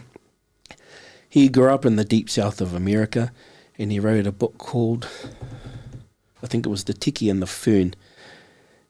And one of the conclusions he came to is that he felt New Zealand was more inherently racist than Jim Crow America in the southern states, because at least there were understandings. Certain things happened, but there were also certain things that only blacks would do. There were lanes, and white people knew you didn't get into that lane in the same way that black people knew there were certain spaces that they didn't go into. Whereas New Zealand, there was just an assumption with most white New Zealanders that the world that I know is the only world there is. Most New Zealanders have never set foot in Aotearoa, because most New Zealanders don't understand Māori. Until you go to a country and you live in the language in that country, you've never visited that country. It's like the the comedy skits where they'll always make fun of the English tourist getting upset when they travel overseas because they want an English breakfast and they can't have an English breakfast, or the people serving the meals don't speak English. You don't go to another country to hear your own language and to eat your own food. You go there to participate in what they've got to offer because it's different. So in a way, that's an ultimate manifestation of privilege, just expecting that the world's going to be the way you want it to be just because you want to, because that's how God made it, kind of thing. God is back. I love him. God, goddess, whatever. Goddo. What is your spiritual affiliation? Do you have one? Because the way you talk about God, spirituality is pretty unique in my opinion, and I'm curious to know your thoughts on that. I think I'm just Māori. I don't have a problem with Christianity and that idea of Christ. The only rider I'd put in there just for me personally is, most Christians would say the way, the one way to get there, but I don't know if I buy that. And even the use of the word logos as a representation for Christ in the Gospels, that type of concept was used in earlier civilizations and stuff, but I just think it sounds corny, but lots of love will get you there. If logos, Christ, is a symbol for lots of love, then that's a way. And also with the part of the Māori Renaissance, particularly in the last 20, 30 years, find a lot of young Māori that are very anti-Christian because Christianity was a bitch and a bugger, and it's a power system. It's a way of raping a place and taking over. But at the same time, it can also be really, really beautiful. What's an example? Christopher Hitchens and his take on Mother Mary Teresa, religion in general. I don't have a problem with that. And then at the same time, I don't have a problem with, I can listen to Ponzi people that get paid to do stuff for those organisations and blah, blah, blah, blah, blah, and it doesn't really resonate with me. But then you'll meet a simple person that believes what they say, and I can hear God in what they're saying. So to me, you take everything on its merits, not on your perception of what the merits are or what their beliefs are. You don't know what people are. You don't know what's on the inside. But like if Leo's drumming and the hairs on the back of my neck stand up, I trust that. So I just think it's people just trusting your own aerials and just trust to an extent, but also carry with you a healthy sense of cynicism, because there's a bunch of clever buggers out there that like ripping people off and stuff. So it's just be tidal, and also be forgiving, because everyone's going to make balls up, including yourself. So it's like with people always talk about lots of gods in places like India, but isn't necessarily a word for religion in a place like that, in a culture like that. And what's an example? I just think personally, I just think love's a thing. I'm okay with that, whatever that means. And love doesn't have to be all huggy, kissy, and that love can be a kick up the ass too. That's my favourite when kind. you need it. So and being comfortable with not knowing things, that's such a cool you would hope thing. so, because if you're not comfortable with not knowing things, you're probably an arrogant prick. But a lot of what we do when systems gets bigger and things become more complicated, you invest in the system rather than the purpose the system was designed to serve. The beginning of knowledge is acknowledging that you don't know, Jack. But what most people have, what most human beings and animals and plants and stuff, I think, have, is that you can feel frequency, and we have lots of words in Māori to talk about that type of thing. When you go to a place and you get the heebie-jeebies, trust it, probably, or just it's good to have the windows open and the doors open. Comparison can be a killer, and I understand that well, but are there, because the image that I had before, and when I came to New Zealand, I made up an image of, this is cool. This is a country that actually found a balance, and the indigenous people are recognized, you know. But that's the thing, you know. Well, to an extent, it's true. And that's the thing, because that's why I said comparison can be a killer, you know, because in so many other countries, they just disappeared. They were, as you said, like colonization was way harsher in all the places. So again, I don't want to put you on the spot, but like, are there examples of or countries or people who actually thrive with the way that they are bringing their indigenizing places in a nice way, or examples that we could look up to? Because it just doesn't get to the everyday news and that kind of stuff, you know. I don't think we would find that easily. That's a good question. So probably is a no. Well, you're right. Comparisons are bitch, because how would I comment on that? Off the top of my head, no, I can't think of a place. Like, you can say that Māori people in New Zealand are the youngest Polynesians compared to places like Tonga and Niue, where they've been there for a long time. Obviously, we've been here maybe 1,000-ish if you're talking about the Hawaii people, but in their traditional narratives, those Hawaii people that came on boats also intermarried with the tangata whenua, the people or the things that belonged here previously. Not all of them were human. Some of them may not have been physically manifest. So, but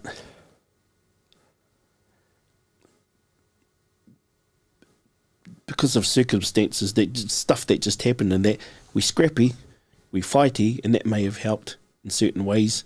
We missed out on that era where there was slavery and stuff like that. You know, there was a wave of humanitarianism around the world. For instance, when Parihaka was invaded in Taranaki at the Pāua, there was a bit of an outcry in the English Parliament.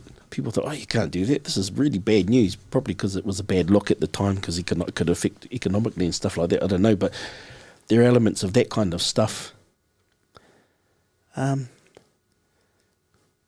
And it sounds terrible in a way, but for me, when it comes to trying to advance kaupapa Māori in New Zealand, only Māori can do that. Tangata treaty, which is anyone who isn't tangata whenua, they can assist in that process, but their lane is there. The thing that concerns me more is my own people and pushing it within our own lane. But we're also at a point where the consequences of colonialism. So, for instance, in my family, I'm the fourth generation from the invasion of Parihaka. I'm the fourth generation of my... hang on. I'm the third generation of my family who've been part of a European education system. For some Māori from other places, they're the fifth or sixth generation that have been part of that Western education system. My grandmother came from a family of 14-ish kids. Some died when they were babies and stuff, but and she was about number 7. And the older ones didn't go to school, and they wouldn't want to go to school because of what their mothers, aunties, sisters and cousins, brothers, uncles and stuff, because of what happened at Parihaka. But my grandmother's eldest sister smuggled the youngest 7 kids to school because she didn't want them to grow up with missing out on those opportunities. And we've done well out of that. But previous to that, her father wouldn't let the kids mix with the people that raped and pillaged, literally raped and pillaged. And my granduncles was talking to one of the cousins, and he's saying he remembers 9 distinct times when the police came and threatened to take his children off him because they weren't sending them to the Pākehā school. My grandmother was about 8 when she went to school, and she remembers distinctly being strapped and forced to call her parents mum and dad, mother and father, rather than calling them by their first name, which was a custom that she grew up with as a younger child. The way Māoris call everyone kaza, auntie and uncle, that's a thing that wasn't our thing. That was kind of foisted on in a way. And it's still a way of showing respect, and that's all called in that, but if someone has a name, you call them by their name. That's what she was used to. So, depending on where you come from, what your particular colonial experience was, there's lots of variation between stuff that happens, but the basic stuff we all agree on wasn't cool. And it's hard talking about the comparative thing, because you can't talk about a good rape as well, that was a terrible rape, whereas this one, I was only a little bit rapey. There's no such thing. Bad is bad, but and you don't want to get preachy and stuff like that, but yeah, there's some stuff in there that most New Zealanders aren't aware of in New Zealand history, including Māori sometimes, but that is part of the function of an education system like ours. And I saw you before going, when it's going on about the Christianity thing, Christianity is another system. Systems of power are systems of power, full stop. If you want to look at it in that mathematical kind of way, there's all the love that happens and stuff, and people filter and moderate within those systems and that, but the bottom line is systems of power serve somebody, and there's a good chance they don't serve others. That's why I loved your question about, can I think of an example where the Indigenous other people partnership is kind of going, I'd just about say Britain or England, because there are Indigenous people there. And like if you go back to, what's it, Chitterdale Man? That guy, they did the reconstruction of the genes from the Chitterdale Man, from the body. Right. Up until fairly recently in English history, most English, before your Viking relations came down, pillaging from north and stuff like that, people in England were dark brown with blue eyes. And it was later waves of people that came that lightened the complexion to what we think is an English look, but that wasn't the English look previously. And if you buy into the theories people have about waves of migration and stuff like that, those Western European languages that all come from Latin, it's not that long ago since they evolved or devolved, or they came out of Sanskrit in the northern part of India and Middle East. And that kind of stuff, I think that's useful for people to understand, but someone's got a vested interest in people not knowing their whakapapa, because it makes them easier to manipulate. And it goes back to Orwell and that Animal Farm stuff. Carl Jung talks about that too, That your whakapapa is probably a person without whakapapa has no roots in the ground. That's pretty much what he says. Yep. Is New Zealand doing good with looking after families? Because sometimes there's the classic saying, a troubled kid. The kid is giving a hard time. And then if you don't actually pay attention to what's happening with the family, you might be trying to fix something that the foundation... As a naive child, even up to my 20s, I didn't think there would be much in the way of homeless people in New Zealand.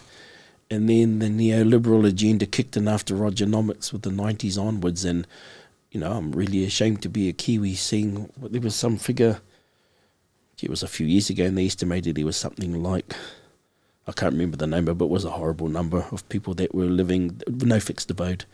And I know there were people that were in a similar situation, particularly unattached males during the Depression, and I know that because Māori would find them or see them and take them back home to their maraes. We'd look after, it was just the way of, that villagey way of looking after people and things, but I know we'd like to think we're as good at looking after things as we are, but things aren't simple. People people fall into that thing of there are the deserving poor and the undeserving poor. The bottom line is poor, hungry is hungry, uneducated isn't just more likely to get into trouble. Uneducated is also more expensive to look after. It takes a higher toll, social costs and all sorts of other costs on society. So now I'm thinking of, I know there's the people that are yay Cuba or nay Cuba, but there are aspects about what happens in Cuba or the aspiring ideals, with medical care and stuff like that in Cuba. I think that's groovy. Who is that dude in Central America, the president that used to get around on bus, go by public transport all the time? Jeez, I haven't spoken with anyone about him for ages. He was a dude. I think I'd like a prime minister like that. I think that's a dude. Jeanette Simons, she was a dude. I like the idea of MPs getting around on bikes and, hand powering or solar powering their, walking the walk, not just talking the talk. I think that's really cool. It's hard to talk about, is New Zealand good at this or that, because it comes back to that thing, what's New Zealand? It's like that thing, what's Christianity? There's a whole bunch of stuff. And I just think as we acknowledge differentiation and diversity, it also means that it's harder to lump people under those overarching labels that in some ways can be helpful, in some ways they're about control.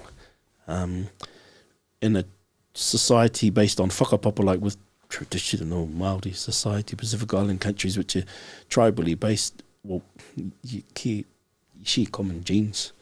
That's what you tie about. But in day-to-day life, it would be a whānau group. You work together as a collective. That's why we've got lots of love, and I think it's cool what some people did, after the Nambasas and the Sweetwaters, and they formed the communities in the northern part of the Koroma. I think that's pretty cool in all sorts of ways. And it may end up being the way lots more people live because you don't have a choice. You've got lots of faith in human potential, but, we've done some balls-ups. Can I bring some comments and questions from the audience? We have a lot of people watching the show, which is pretty cool. Yeah, So we have some good comments. Shout out to Amon, to Kyla, to Blair, Tanya. Thanks so much, guys. And Fauzi has a comment and a question. He says, Kia ora, Brendan. Canada is an example of a really bad case of what Indigenous people went through. The residential schools, abuse, extinguishing native tongues. It seems to me that everywhere we look back in history, colonization was a one-way exploiting road. How do you see the current monarchy system and how it still plays a role in New Zealand? That's a good one. Thanks, Fauzi. We were chatting about that before we started. At one level, I don't have a problem with the monarchy because the monarchy has a relationship with the Kahuiariki, the Māori King movement. And so you acknowledge that because those people are faces for bigger things. I could be really anti the monarchy for all of the obvious reasons that people say, it's a bad thing, Like the Queen's ancestors were gang members that went around beating up people, and they kept on beating up people and getting turf, and then eventually they developed into what it is now. But I think the difference is once society's got to a certain size, and with machines or systems we worked out how, if you keep your damage localised, you can do that much damage. But when you get more efficient at things, then you can spread that damage wider, and I think that's where the bummer is.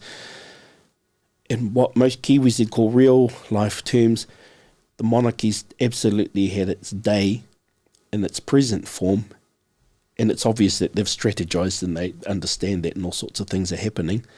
Like I mentioned before, every 6 days there's an independence celebration for people that have broken away from the tyranny of the American Empire and the British Empire. But if we've been a bit grown up and intelligent, corporate imperialism is the thing now. The monarchy's been and gone, and it'll transform and other things will happen. But to me, I suspect there's less than a dozen people in the world, and I suspect that they control at least 80% of the world's assets. Those are the people that you want to... If you want to kill someone, kill those people. But if you said you're going to kill them and that'll make everything better, it won't, because someone will step in and take those places. I think nature will do its tidal thing. I think there'll be a drop in our population. I think people will have to try and change the way they do things, because if they don't, they'll die. And then you'll get that rainbow warrior scenario. Now, whether that rainbow warrior prophecy story is a real thing or whether it's something that someone manufactured in the 19th century doesn't really worry me. I think it's a cool story, and I just like the idea of people from different leftover bits and pieces coming together and trying to do it again properly, but working with the earth rather than against it. Can you clarify the Rainbow Warrior story? Oh, there's the idea that there was a prophecy from some Native American group that a medicine man or a medicine woman had a dream, and they made a prophecy that the way we treat the earth would lead to the end of things, but the remnants of these different people of different colours would come together. I know the rainbow parts. And they would form a new culture that would work with the earth, and hence the naming of the Rainbow Warrior, the ship. Oh, I was unaware. But with a lot of those prophecies and stories like that, even the stuff about, was it Sitting Bull, one of those Native American chiefs, a lot of the utterances that are credited to those people, they're actually put out by journalists that had quite romanticised middle class ideas about what things should be, and people say, oh, this is a native saying. No, it was some white guy came up with it, but poetry nonetheless. Well, a good story is a good story, and an ideal is an ideal, and it's not about the factual truth. Sometimes it's about an emotional truth. That rainbow warrior idea that resonates with me. That's cool, and how we are at the moment in terms of climate and eco-sustainability, it's almost a necessity to have a belief like that, because if you don't, you've got a fairly dismal life. So, yeah, I'll believe in what is convenient at the time, and that will get me through things. Or I'll eat, or I'll do whatever I need to make it bearable, because, yeah, no one wants to be absolutely alone and floating in the abyss.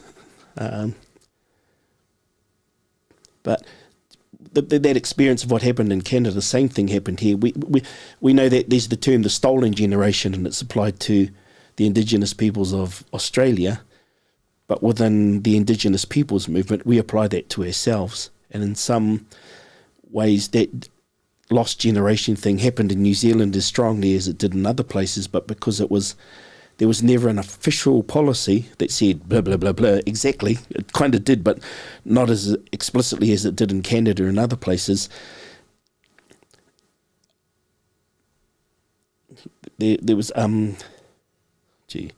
that Royal Commission, the inquiry into what had happened in institutions here with Māori and Pacific Island, people that had been taken off their parents. That's our stolen generation. And often those people that went through those experiences, they formed groups of people for support, and then sometimes some of those groups turned into what we now call black power, what we call the mongrel mob and other things. And people say, oh, it's bad whānau, we don't like that whānau, blah, blah, blah, blah. But not all of them. I've got relations from that are part of those whānau. I know those whānau are much better at looking after those families than the families that they were with previously. Family is family, and it's not your right to define what someone else's family is. A family is a family. They're just people that look after each other. And yeah, whānau to me may mean something to someone else. I've seen a lot of love in those types of families, and I've seen a lot of love in all sorts of other groups. So even this food. Yeah. What was the guy's name? Fauzi? He was asking in the latter part about we actually talked about to Scott Simpson about it before the Queen had died, whether it would become a republic, you know. And I hear that. So I don't have a problem with the idea of the republic, but we've got to sort our shit out around the treaty first. Yeah, so that's what I was going to ask. If with a change of government like that, I wonder how that would probably be a good time, I would imagine, to maybe run some referendums and things also on the treaty, like maybe to try and fix something. Oh, it would be if people were informed about the treaty. I shouldn't say fix, because fix means that it's fixed. Lots of people aren't that informed about the treaty, and there are lots of people parties whose platforms in the debating chamber is based on not mentioning real stuff. Like what's part of a workshop, was it yesterday or the day before? What's today? Yesterday. At Coromandel Area School, and we had the chairperson of the New Zealand History Teachers Association came in, and he had a cool PowerPoint presentation and his statistics of Māori outcomes across the scale of, social outcomes, education outcomes, health, mental health, blah, blah, blah, blah, for Māori compared to non-Māori in New Zealand. And he said, this is the best graph I could find. I couldn't find anything more recent than 2006.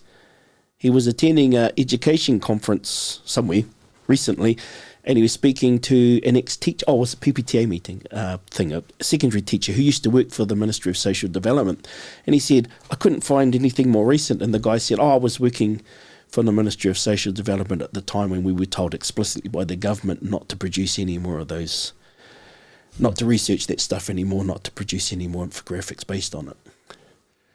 Because it wasn't advantageous to that particular government. So referendums are You're talking about national? You're talking about Labour? I'm talking about kawanatanga. It doesn't matter what colour ties they got. It's kind of the same thing anyway at the moment, sort of. Even that, there's an assumption people often have that Māoris naturally lean towards Labour and that socialist kind of thing, but you've got to understand that we do that because we're marginalised in Babylon, how it is now since... after that colonising thing, but our tribal structures are based on genealogy and primogeniture. So it's based on an aristocratic system. The difference between our aristocratic system here and in the Pacific and the one that the Queen was a part of is that it's through genealogy we can trace our genealogies. It's helpful that we haven't been here as long as some people have been in other places. But when people will say cousin, we genuinely mean it. Like you were talking to me about your descent, you've got bloodlines coming out of Kaitahu and probably out of Kati Mamoi from the South Island. Tahu Pōtiki was the younger brother of Poraurangi, the ancestor of Ngāti Porou. Mm-hmm. When Poraurangi married his wife, Hamokiterangi, the younger brother also took a shine because she was a beautiful woman and he was told to head south, and he did, and he ended up at Rapaki. And while he was there, he made a greenstone tiki with her in mind, and then he got the word that the brother had died, so he took that tiki to Amo and they married. So Ngāti Porou and Ngaitahu are the same people. Another relationship, say, between you and Pete Johnson. For here, Hei, the founding ancestor of Ngāti Hei in Whitianga at Wharekaho, he had a son, his name was Waitaha. Waitaha left the Moihau area, named the two peaks of that maunga after his two wives, and headed south because he wanted to find out where greenstone came from, because he had an uncle that had a greenstone adze that helped to carve the Te Arawa canoe in Hawaii before it came here, and he headed down south. Now, some people say nah, and some people say yeah, and I like to go with the yeah because it's a good story, because I'm descended from Waitaha.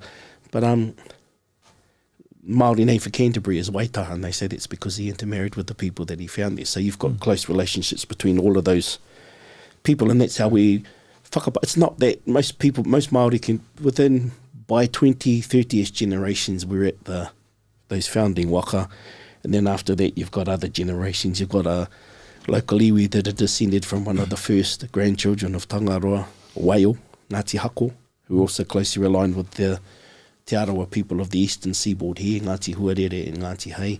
So we can still connect, and so if the Māori King, everyone in the Māori King's mother was called Te Mokopuna o Te Motu, or the granddaughter or the grandchild of the nation, but that was literally because everyone could whakapapa to, and it wasn't that hard to do, particularly through those main lines. So the difference between the Māori monarchy and Elizabeth's monarchy is that you can genuinely say that I'm related to, and that provides more opportunities for lots of love as opposed to transaction and just exchange of currency, mere currency. I wanted to ask that because you mentioned the Māori king. So and you keep saying Babylon, and it's great because it takes me back to Selassie in Ethiopia. Well, it's just a handy word because yes. I say it, you know what I'm talking about. Yeah, but the reason why I'm enjoying, because like I often think of Selassie as a leader, you know. And I was talking to Stu the other day about like this thing with humans having the thing for leadership. You know, like we find these roles of following someone, you know, like you understanding. Well, young stuff is written, and you can say it's written in your genes. You can also say it's written in your spirit. It's a taonga, tuku iho. It's passed down. Yes. So what's the story with the Māori king that you mentioned? Because it seems to me that it comes from a different attitude though towards the king and that type of. Yeah, because as I said, like when I think of Selassie, like Selassie, he was fighting for his people, like he was doing stuff, and then an English person can say, oh, the monarchy from England was doing the same, but like not doing great for other people. It's different when you're a leader and you're protecting yourself from when you're a leader and you're attacking. It's also different when the people under you are really, really aware that a large number of them are direct descendants of the houses of Israel, and when he's a descendant of King Solomon, and they can whakapapa to it. And I just think I'd love that story in the early 70s when they were repatriated back to Israel as the black Jews, you know, all that type of stuff. And a lot of the traditions they retained, Judaic traditions that retained, they had gaps because they didn't overlay with the Ashkenaz Jews and their return from Europe, coming back to the Middle East. But, you know, they maintained certain things, but stuff happened with other Jews that they weren't part of because they were in Ethiopia, all of that.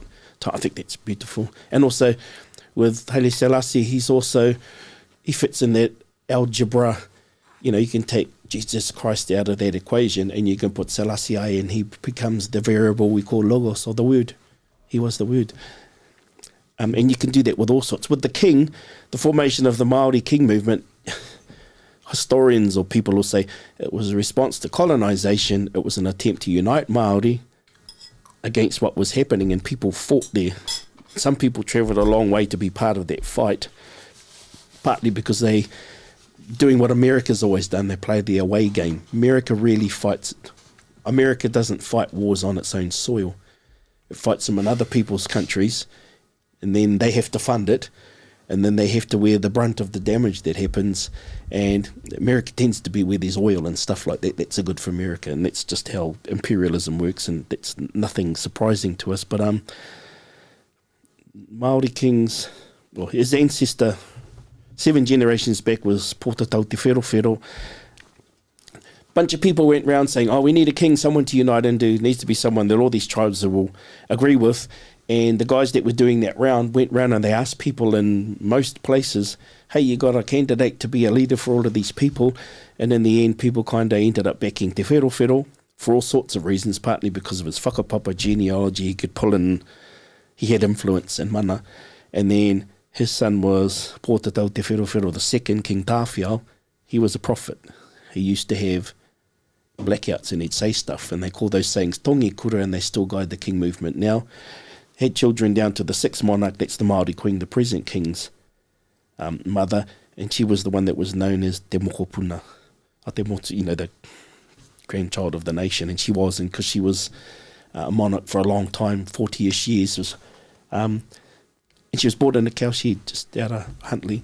You know, people, we say use the word king, that's a Pākehā word, but part of the reason other tribes are okay with the term like kingi or queenie as opposed to a traditional word for a leader is a traditional words tie in with whakapapa, whereas that kingi queenie thing, it was something to match what happens with in Europe, because that's your, when it comes to the negotiating table, it's a thing. And then with the present king, they're still guided by the same principles, and there's stuff tied in with it to do with prophetic tradition, spiritualism, people's beliefs, but in his bloodlines he ties into, I'll say, every tribe in New Zealand, or every major bloodline that ties us all together, not just in New Zealand, but throughout the Pacific with all of the royal families, or the ariki, kahui ariki of the Greater Pacific. Tapu Tapu Aotearoa, Mother Brown, the creek, that's named after the main marae on the island of Raiatea. We say Rangiatea, and that was a major centre of learning and a civilising centre in eastern Polynesia for a long time, and so that's why the Tahitian canoe was here in 2019 for Tuia, because family. And then Joe's koro, who was toa waka, parked his boat next to Cook's boat. Wasn't the Endeavour, it was a boat before the Endeavour, and he had conversations with Tupaia, who was the Tahitian fella on that waka, and that's why things went smoothly here, because they arranged it that way, they made it that way. But there was a meeting, because common culture, and it's based on whakapapa familyness, and you can activate the potential in that familyness if you need it, and then because it's tidal, you don't want to be sitting on someone's lap all of the time for a bit of time, and then you get sick of them, but just activating latent potential when you need to, and then letting it become latent again, the same way you let land be fallow for a time, and then you plant, and then you let it be fallow in the same time, the same way that we're conscious sometimes, and then we've got to go to sleep. Do you think New Zealand would work with a king? With Aotearoa king, 2023? Boom. Nah, probably not, because it depends what you mean by king. Like a democratic king. That's not a king. It's not a king. No, there's been democratic kings for sure. Has it? Yeah, I can't think of an example. Google it. Someone Google it. Wouldn't it kill the purpose? Well, I'm just remembering an early conversation I had with you. What do I think of the Queen and the monarchy? I love Elvis Presley, and I grew up being told by the adults in my family that he was Māori, and I believed it till I was about 12. And there's lots Same to love with about Whitney Houston, eh? Well, there's lots to love about him for all sorts of reasons. But then on the other hand, I can also say that he was an appropriating prick, and he took black music and he put a white face on it, and he made a living out of it. And but at the end of the day, kind of a pedo. But carry on. well, we say that now, but for most of human history, we don't say that. Both my grandmothers were sent to their prospective husband's family when they were about 11, 12 into arranged marriages, and that's been, you know, for most of human history, that kind of things, because, Still going to call that sort of... we do now, It's a little but bit paedophile. Now we do. we can't judge. Yeah. We can't. It's hard to judge someone in the past based on what we got now. Don't make a clip of that. I'm not condoning paedophilia. Yeah, I'm just saying taking it the stuff's wrong way. different. Come it on. was- Give us the monarchy take. I'm gonna Brandon. quickly I'm just- waiting. But Brandon You is go, my I'm gonna slave do- I'm name. gonna do- Edward is my real name. So Brandon's just a slave name. Taylor is looking for it and he couldn't find any monarchy that it's democratic. find By the way, keep going your sources. Elvis was the best I could come up with. Sorry. With what do you think about the monarchy and the queen? Was Elvis? Well, you know, it's the same kind of thing. Yeah. You look I at pluses understand. and minuses, but I don't feel too strongly enough about something to be, you know, burn them down and kill them all off. And I don't feel this other way. But what I do know is, with the Queen, they had a respectful relationship of sorts. There was acknowledgement. And when Tainui had their treaty settlement, that was signed off by the Queen. It wasn't signed off by her agent. It was signed off by her. In Māoridom, we value that. Same thing with the flag. You know, if I wanted to, I could quite justifiably say, burn it down because it's got the Union Jack, blah, blah, blah, blah, blah. And that's cool. But I've got granduncles that died under that flag in North Africa and in Greece. And for that reason, I'm cool with the flag that we've got. And if you go to the East Coast, most of our Marai's flags are that flag, but it's not a... Marae I'm talking about in particular, they don't have the blue background, they have a red background. So they're symbols. In Waikato, their preferred word for a flag isn't haki, which comes from Jack, Union Jack, because they fought against the British Empire. They use the word kara, the naval term for the colour. What about the name of the country, Brandon? Is it a fight worth fighting for? If you want to, but to an extent, you could also argue it's appropriation, because Aotearoa is the name of Great Barrier Island. Some say Little Barrier, and it's been applied to the North Island later on. The earlier name for the North Island was Aotearoa Maui, Maui's fish, and there are other names. So, as a modern nation looking for a modern name, yeah, I'm cool with New Zealand or whatever, but the thing to me is, if you're going to call it Aotearoa, you've got to live at Aotearoa, and I think we're at least a few generations off from that. Yeah, it could be a positive thing and part of a move, but as a Māori in my Māori lane, sometimes it worries me as we use mainstream mechanisms to achieve our own aspirations. Are we becoming too much that system unless ourselves? I like the idea of a little bit of, not a bit of chaos, but too much order is not good. It's not natural. Too much of anything is not good. That. It was similar with the chocolate thing, you know, like when Whittaker's released the chocolate. Not that chocolate, but another chocolate. The chocolate with the name. You know, like at one of the first posts that I saw was this activist saying, we respect and we value the action. However, if you don't know, you should know that the cacao that Whittaker's use to make the chocolate comes from a non-ethical place at all. That, you know, like it's not fair trade. You know, like that is making use of a lot of dodgy ways, you know, to bring this product for you. So I think that there's a bit to do with that. You know, like you want to show pretty, you want to look like you're cool and you're doing the hype and the thing, but are you actually living by your values? Any of us? I think trying, it's very important. I think it was I think it was a stunt, but yeah, I get what you're saying. We're all like that though. We're all like that. But when it gets to a certain scale and becomes about a system that perpetuates certain things, that's something to... Oh, it's good to raise people's... It's just about making enlightened decisions rather than being highly opinionated and poorly informed. That's sucky combination. People are pretty weak though, in some ways, where they, man, it's all over the internet at the moment with people against Māori on the TV and on the news. I don't know if you talked about this on another It's because it's show. the year before an election, it's bound to.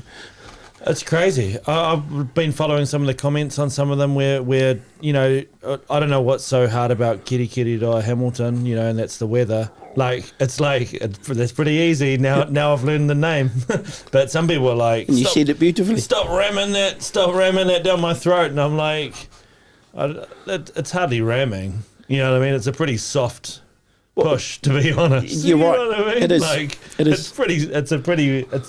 It's pretty like subtle, not in a sly way, but it's just like, this is the name and this is the name. Problem solved. I think it's pretty sweet. Yeah, we're not burning koru on people's front lawns or anything. It's way mild. What do you think about a bit more like violent or active, like a bit more chaotic ways of protesting? Because what always comes to me is the classic French way of burning cars, burning buses, blocking the roads, and then a lot of people will say, oh, no, but you know, as you were saying, a lot of love, and of course, but when it's the other way around, when someone is trying to bring a fact to the table and saying, I don't think that the way that the government is handling things is the best way, the police is ready, the bombs are ready, the gas is ready. As a younger guy, even as young as 14, 15, I learnt how you can put nitrogen-based fertilizers in a clothes dryer to break them down for making explosives and stuff like that. And I was quite enamoured in a way, in a geeky, dumb boy kind of embarrassing kind of way. The revolution and blah, blah, blah. We're a little country. And if you're going to set a bomb off somewhere, there's a good chance, well, as a Māori, I know I'm going to kill someone I'm related to, or, you know, the 2 degrees thing. It doesn't work in a place like that. With France is not necessarily super unique, but it's different. It's not New Zealand in the way that they have a history of, you know, what happened in the Sun Court of Louis XV with pretty sucky, and his father and grandfather kind of centred in that direction, and he was just a kid when he got with Marie Antoinette and inherited a mess, and so the bottom was going to fall out whichever way it had. Maybe if he was older and more experienced, he could have managed it a bit better, but there's certainly a place for it. But the traditions that we have here, like Māori, we had a warrior tradition in many places, but most of our battles weren't that big. You didn't fight when you were planting, and you didn't fight when you were harvesting. And like the thing with the haka, like rugby teams and stuff too, part of that was, you know, it's like on who were the brothers? The brothers used to make the kung fu movies, Wu-Tang Clan, the Shaw Brothers, like the Shaw Brothers, and they go, "Wada, wada." Sometimes literally the good display would send them running. Or else you'd send your best warriors out in single combat, and then that guy got donged, and then he, you know, as he's about to receive the killing blow, his cousins are running away because we're not blessed on this day, we better get out of here. And so it wasn't mechanised war, so there were damages, and it doesn't make it lovely or anything, but there weren't hundreds or thousands or millions of people dying. You know, it's still a bit eco-sustainable, if it's a terrible way to talk about it, but mechanising stuff makes it super efficient, and it also multiplies it multiplies the positive outcomes that you may be aiming for, but it also multiplies the unforeseen and the foreseen consequences that come out of it too. And that's the trouble with that type of application of violence, but that may be appropriate in survival situations, but for most Kiwis, I think most people are, it's not like in other places. And you've also got that interesting mix of ethnicities. French and the Spanish, their colonial history was pretty hard out in those earlier stages, and that's where the idea, you know, all of those terms in Spanish with blood quantum, how white, you know, with Creole and an octoroon, whatever, blah, blah, blah. I think in some of the colonies it went down to a 64th part. That's how specific it got, especially in places like New Orleans, if there weren't white women around for white fellas, or mostly white fellas, to marry, so they'd get lighter skinned women of African descent and Native American descent to marry, and that created a unique culture in itself there. And I think lots of people aren't aware of the number of successful revolts against slavery that occurred in United States of America, for instance. There were big bust outs. It's like with the Maroons in Jamaica and places like, there were some bust outs, and there were you get all those reified stories about the colonies that break away from slavery in Jamaica and they headed into the hills, and then when Haile Selassie came, after the preachings of Marcus Garvey, and then all of these Tapi Conqueror kind of peoples came out of the bush, and it was a big deal. I had my grand auntie's husband, one of his nicknames with a lot of kids when he was younger was Haile Selassie, because he was really kind to children. He couldn't have his own kids, so he really loved kids, and I forget who gave him the name Haile Selassie, but he had an impact with Māori at that time as well. So, yeah. I just want to read some more comments here because Trotting on the wine press. It's happening, man. So we have some cool comments here. Let me get from the bottom. So, kia ora matua Brandon, a very knowledgeable man right there. Constance Tanoa.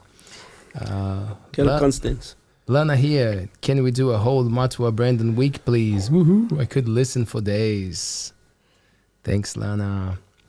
That movie Muru is great, Andrew is saying. Kia ora, watching from Opotiki, Whakatorea. Am I saying it right? Yeah. Whakatorea. Tribe. Who's the person? Andrew Hare. Oh, yeah. There you go. I think his son as well sent a message, man. Toakazi. Oh, that's my daughter. Tuakazi. Tuakazi. Hi, Dad. Hey. It's Bob. Na mihi mo te maruhu Māori. Hey. Yeah.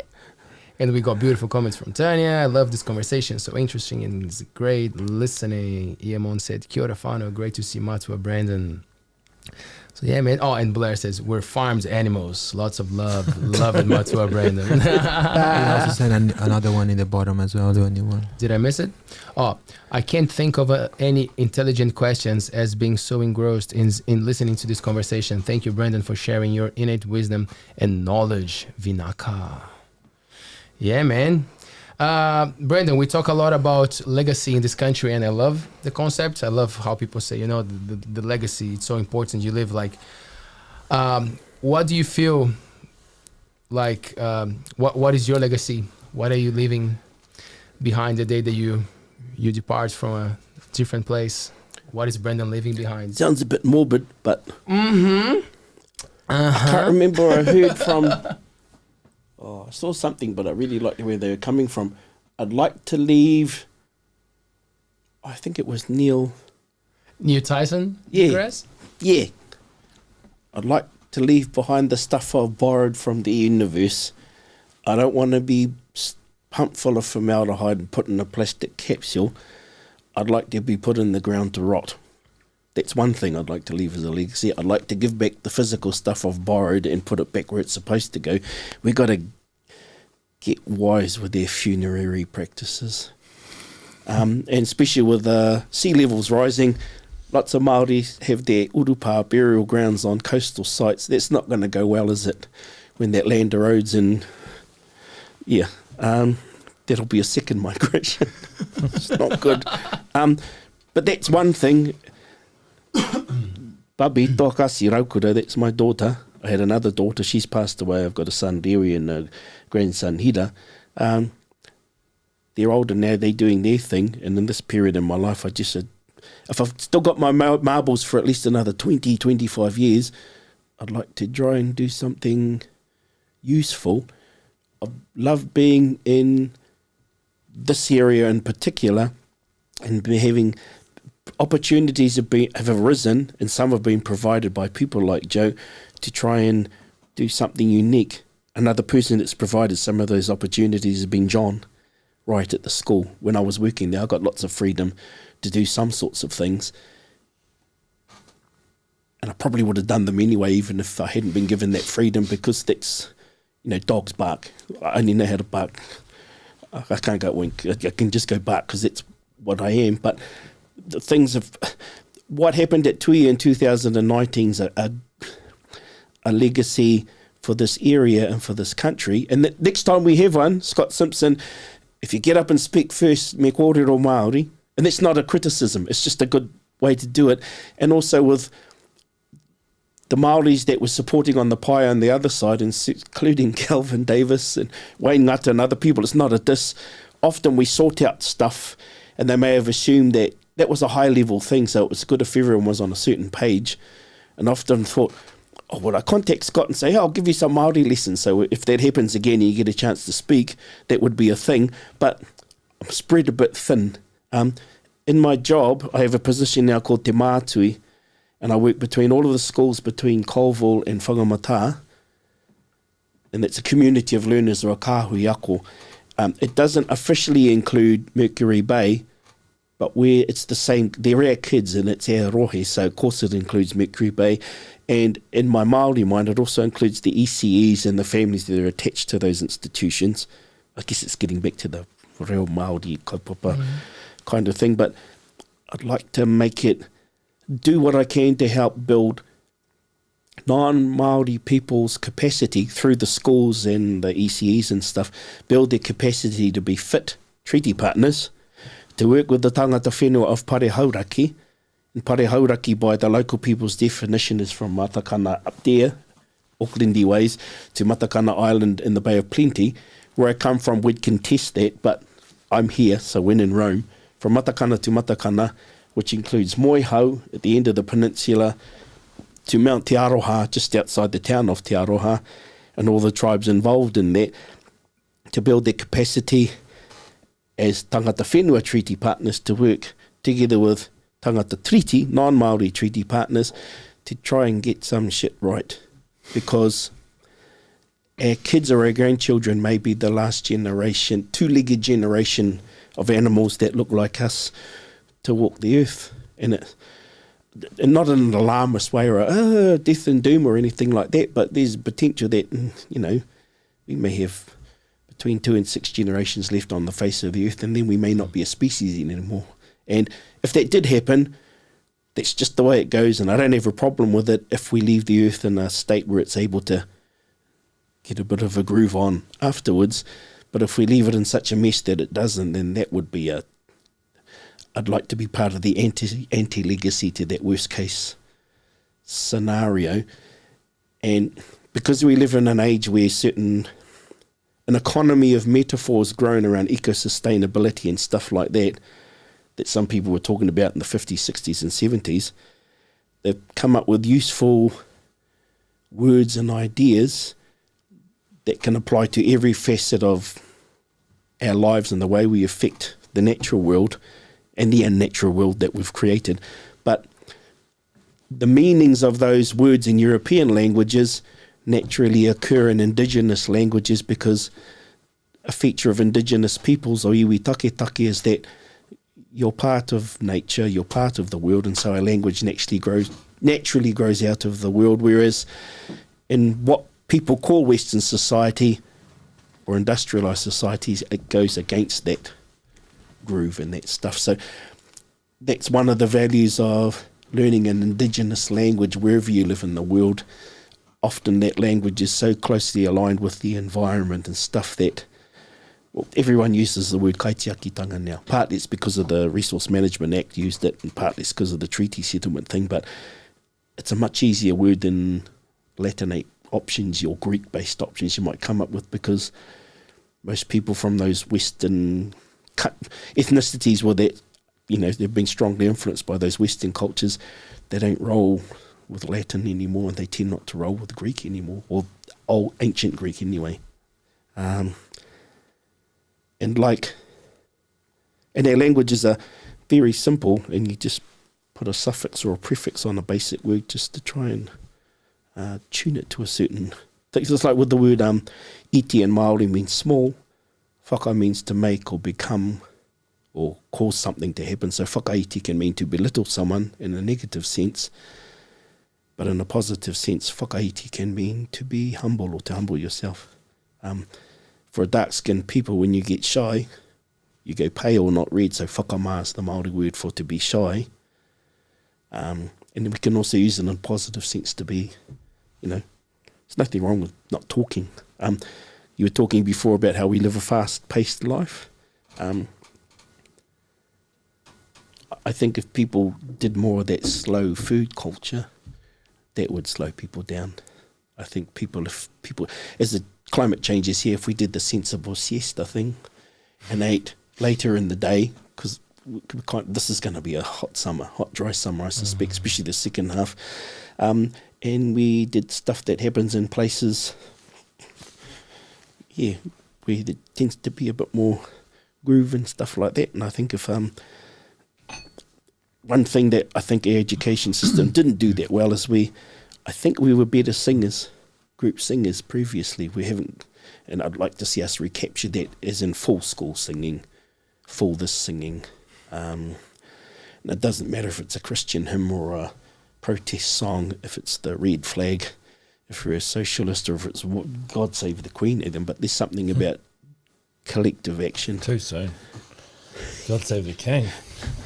Oh, it's my generation, so. So, yeah, it was all that kind of stuff, but it sounds corny, but yeah, music could save the world. Yeah. It will. Hopefully. Music is frequency, so is kapahaka. Brandon, the purpose of this show is to bring people with different opinions from different backgrounds to have a conversation, and always trying to find a middle ground. You know, like I feel inspired by those people who have the guts to go there and talk to the ones that no one wants to talk, because at the end of the day, we're all humans. You know, like we're all. Some people are here, some people are there, but we're all finding our groove. So having this kind of conversation like we're having tonight, it's very inspiring and reaffirms for me like that we're on the right path. So whatever we can do to to support this journey, I know that it's a small thing maybe, but we can see this going big. So you definitely have our support for. I alluded it to, but the Tuia festival, the national program of Tuia in Māori literally means to join or bind, and it's based on an ancient prayer. That and the bird in the prayer that, you know, calls on heaven and earth to be bound, and what's on the inside to be bound together. The name of that bird is Te Mātui. It was a little bush wren. The last living ones, there were 8 of them in 1967, taken from Stewart Island, put onto other islands. They were dead by the early 70s.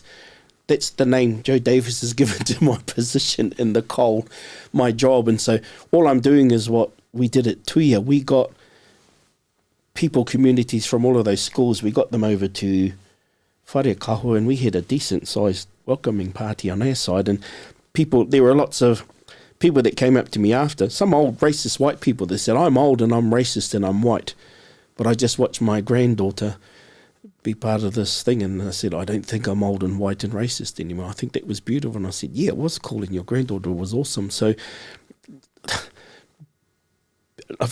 a life based on fear isn't a life that's tidal.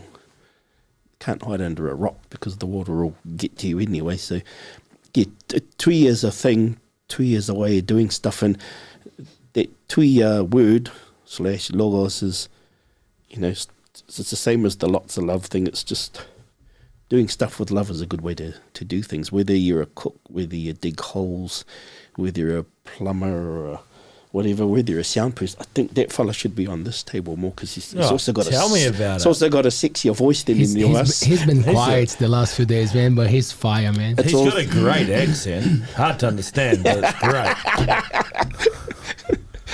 Obviously, that's the boiler room of the ship. Chicks love it. Well, that's the other reason why you should learn Māori, because like Spanish and French, it sounds real sexy.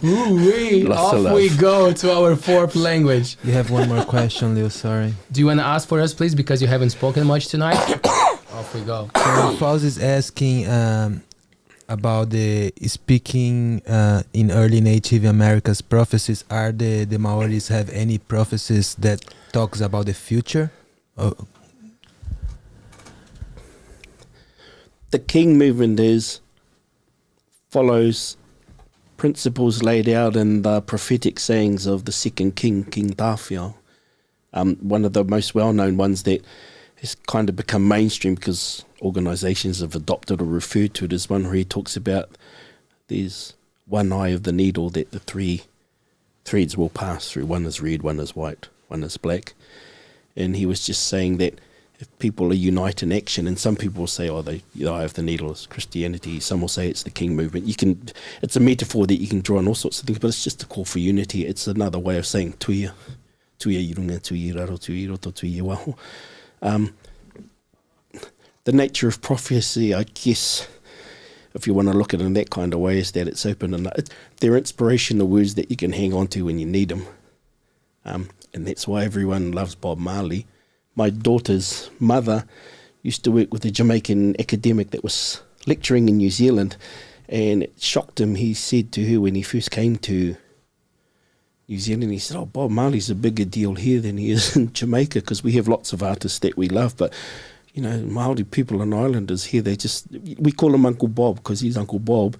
And for my generation, who were pre the setting up of kohanga reo, Māori language nests and Māori schools, kura kaupapa Māori and kura aiwi, those words were inspirational and they were prophetic to us. If you look at any of Bob's songs, but yeah, Redemption Song's one that people seem to thump and thing in all sorts of ways, but hymns, church hymns, if anyone's watched Brother We're Out, they'll then watch the documentary Down from the Mountain, where they got a bunch of Appalachian people to sing the music that was, played a big part in that movie of George Clooney's. Hearing that version of that Fly Away Home hymn that Scots, when they went to America, would use as they're lowering the coffin into the ground. That's the Rastaman man chant. The same saying hymn, so it's all that stuff is transferable because we're all human and stuff carries across. Even if, a song like Saborami, do you know that song? Saborami? I think I played it to Stewie, not to you, but it was my favourite song last year, and I thrashed it. At the time, I didn't know what the words were. I didn't want to look up a translation and spoil it. I just loved the feel of the song, and I wanted to put Māori words to it, and I've started, but then I found I think it was an English version, there was a French version, but it's just, it sounds pervy in modern day English, but the taste of me. We laugh at that now, but it's beautiful. In a Māori space or with Pacific language, it's a beautiful. Do you know who sings the song? Yeah, I've got it on my phone. It's not that Amadou and it's not that couple that they're blind, the French speaking. There are different versions, but the version I was listening to was the 70s version by the Chicana band Cadillac. I think it was Cadillac. It's something cool. But it's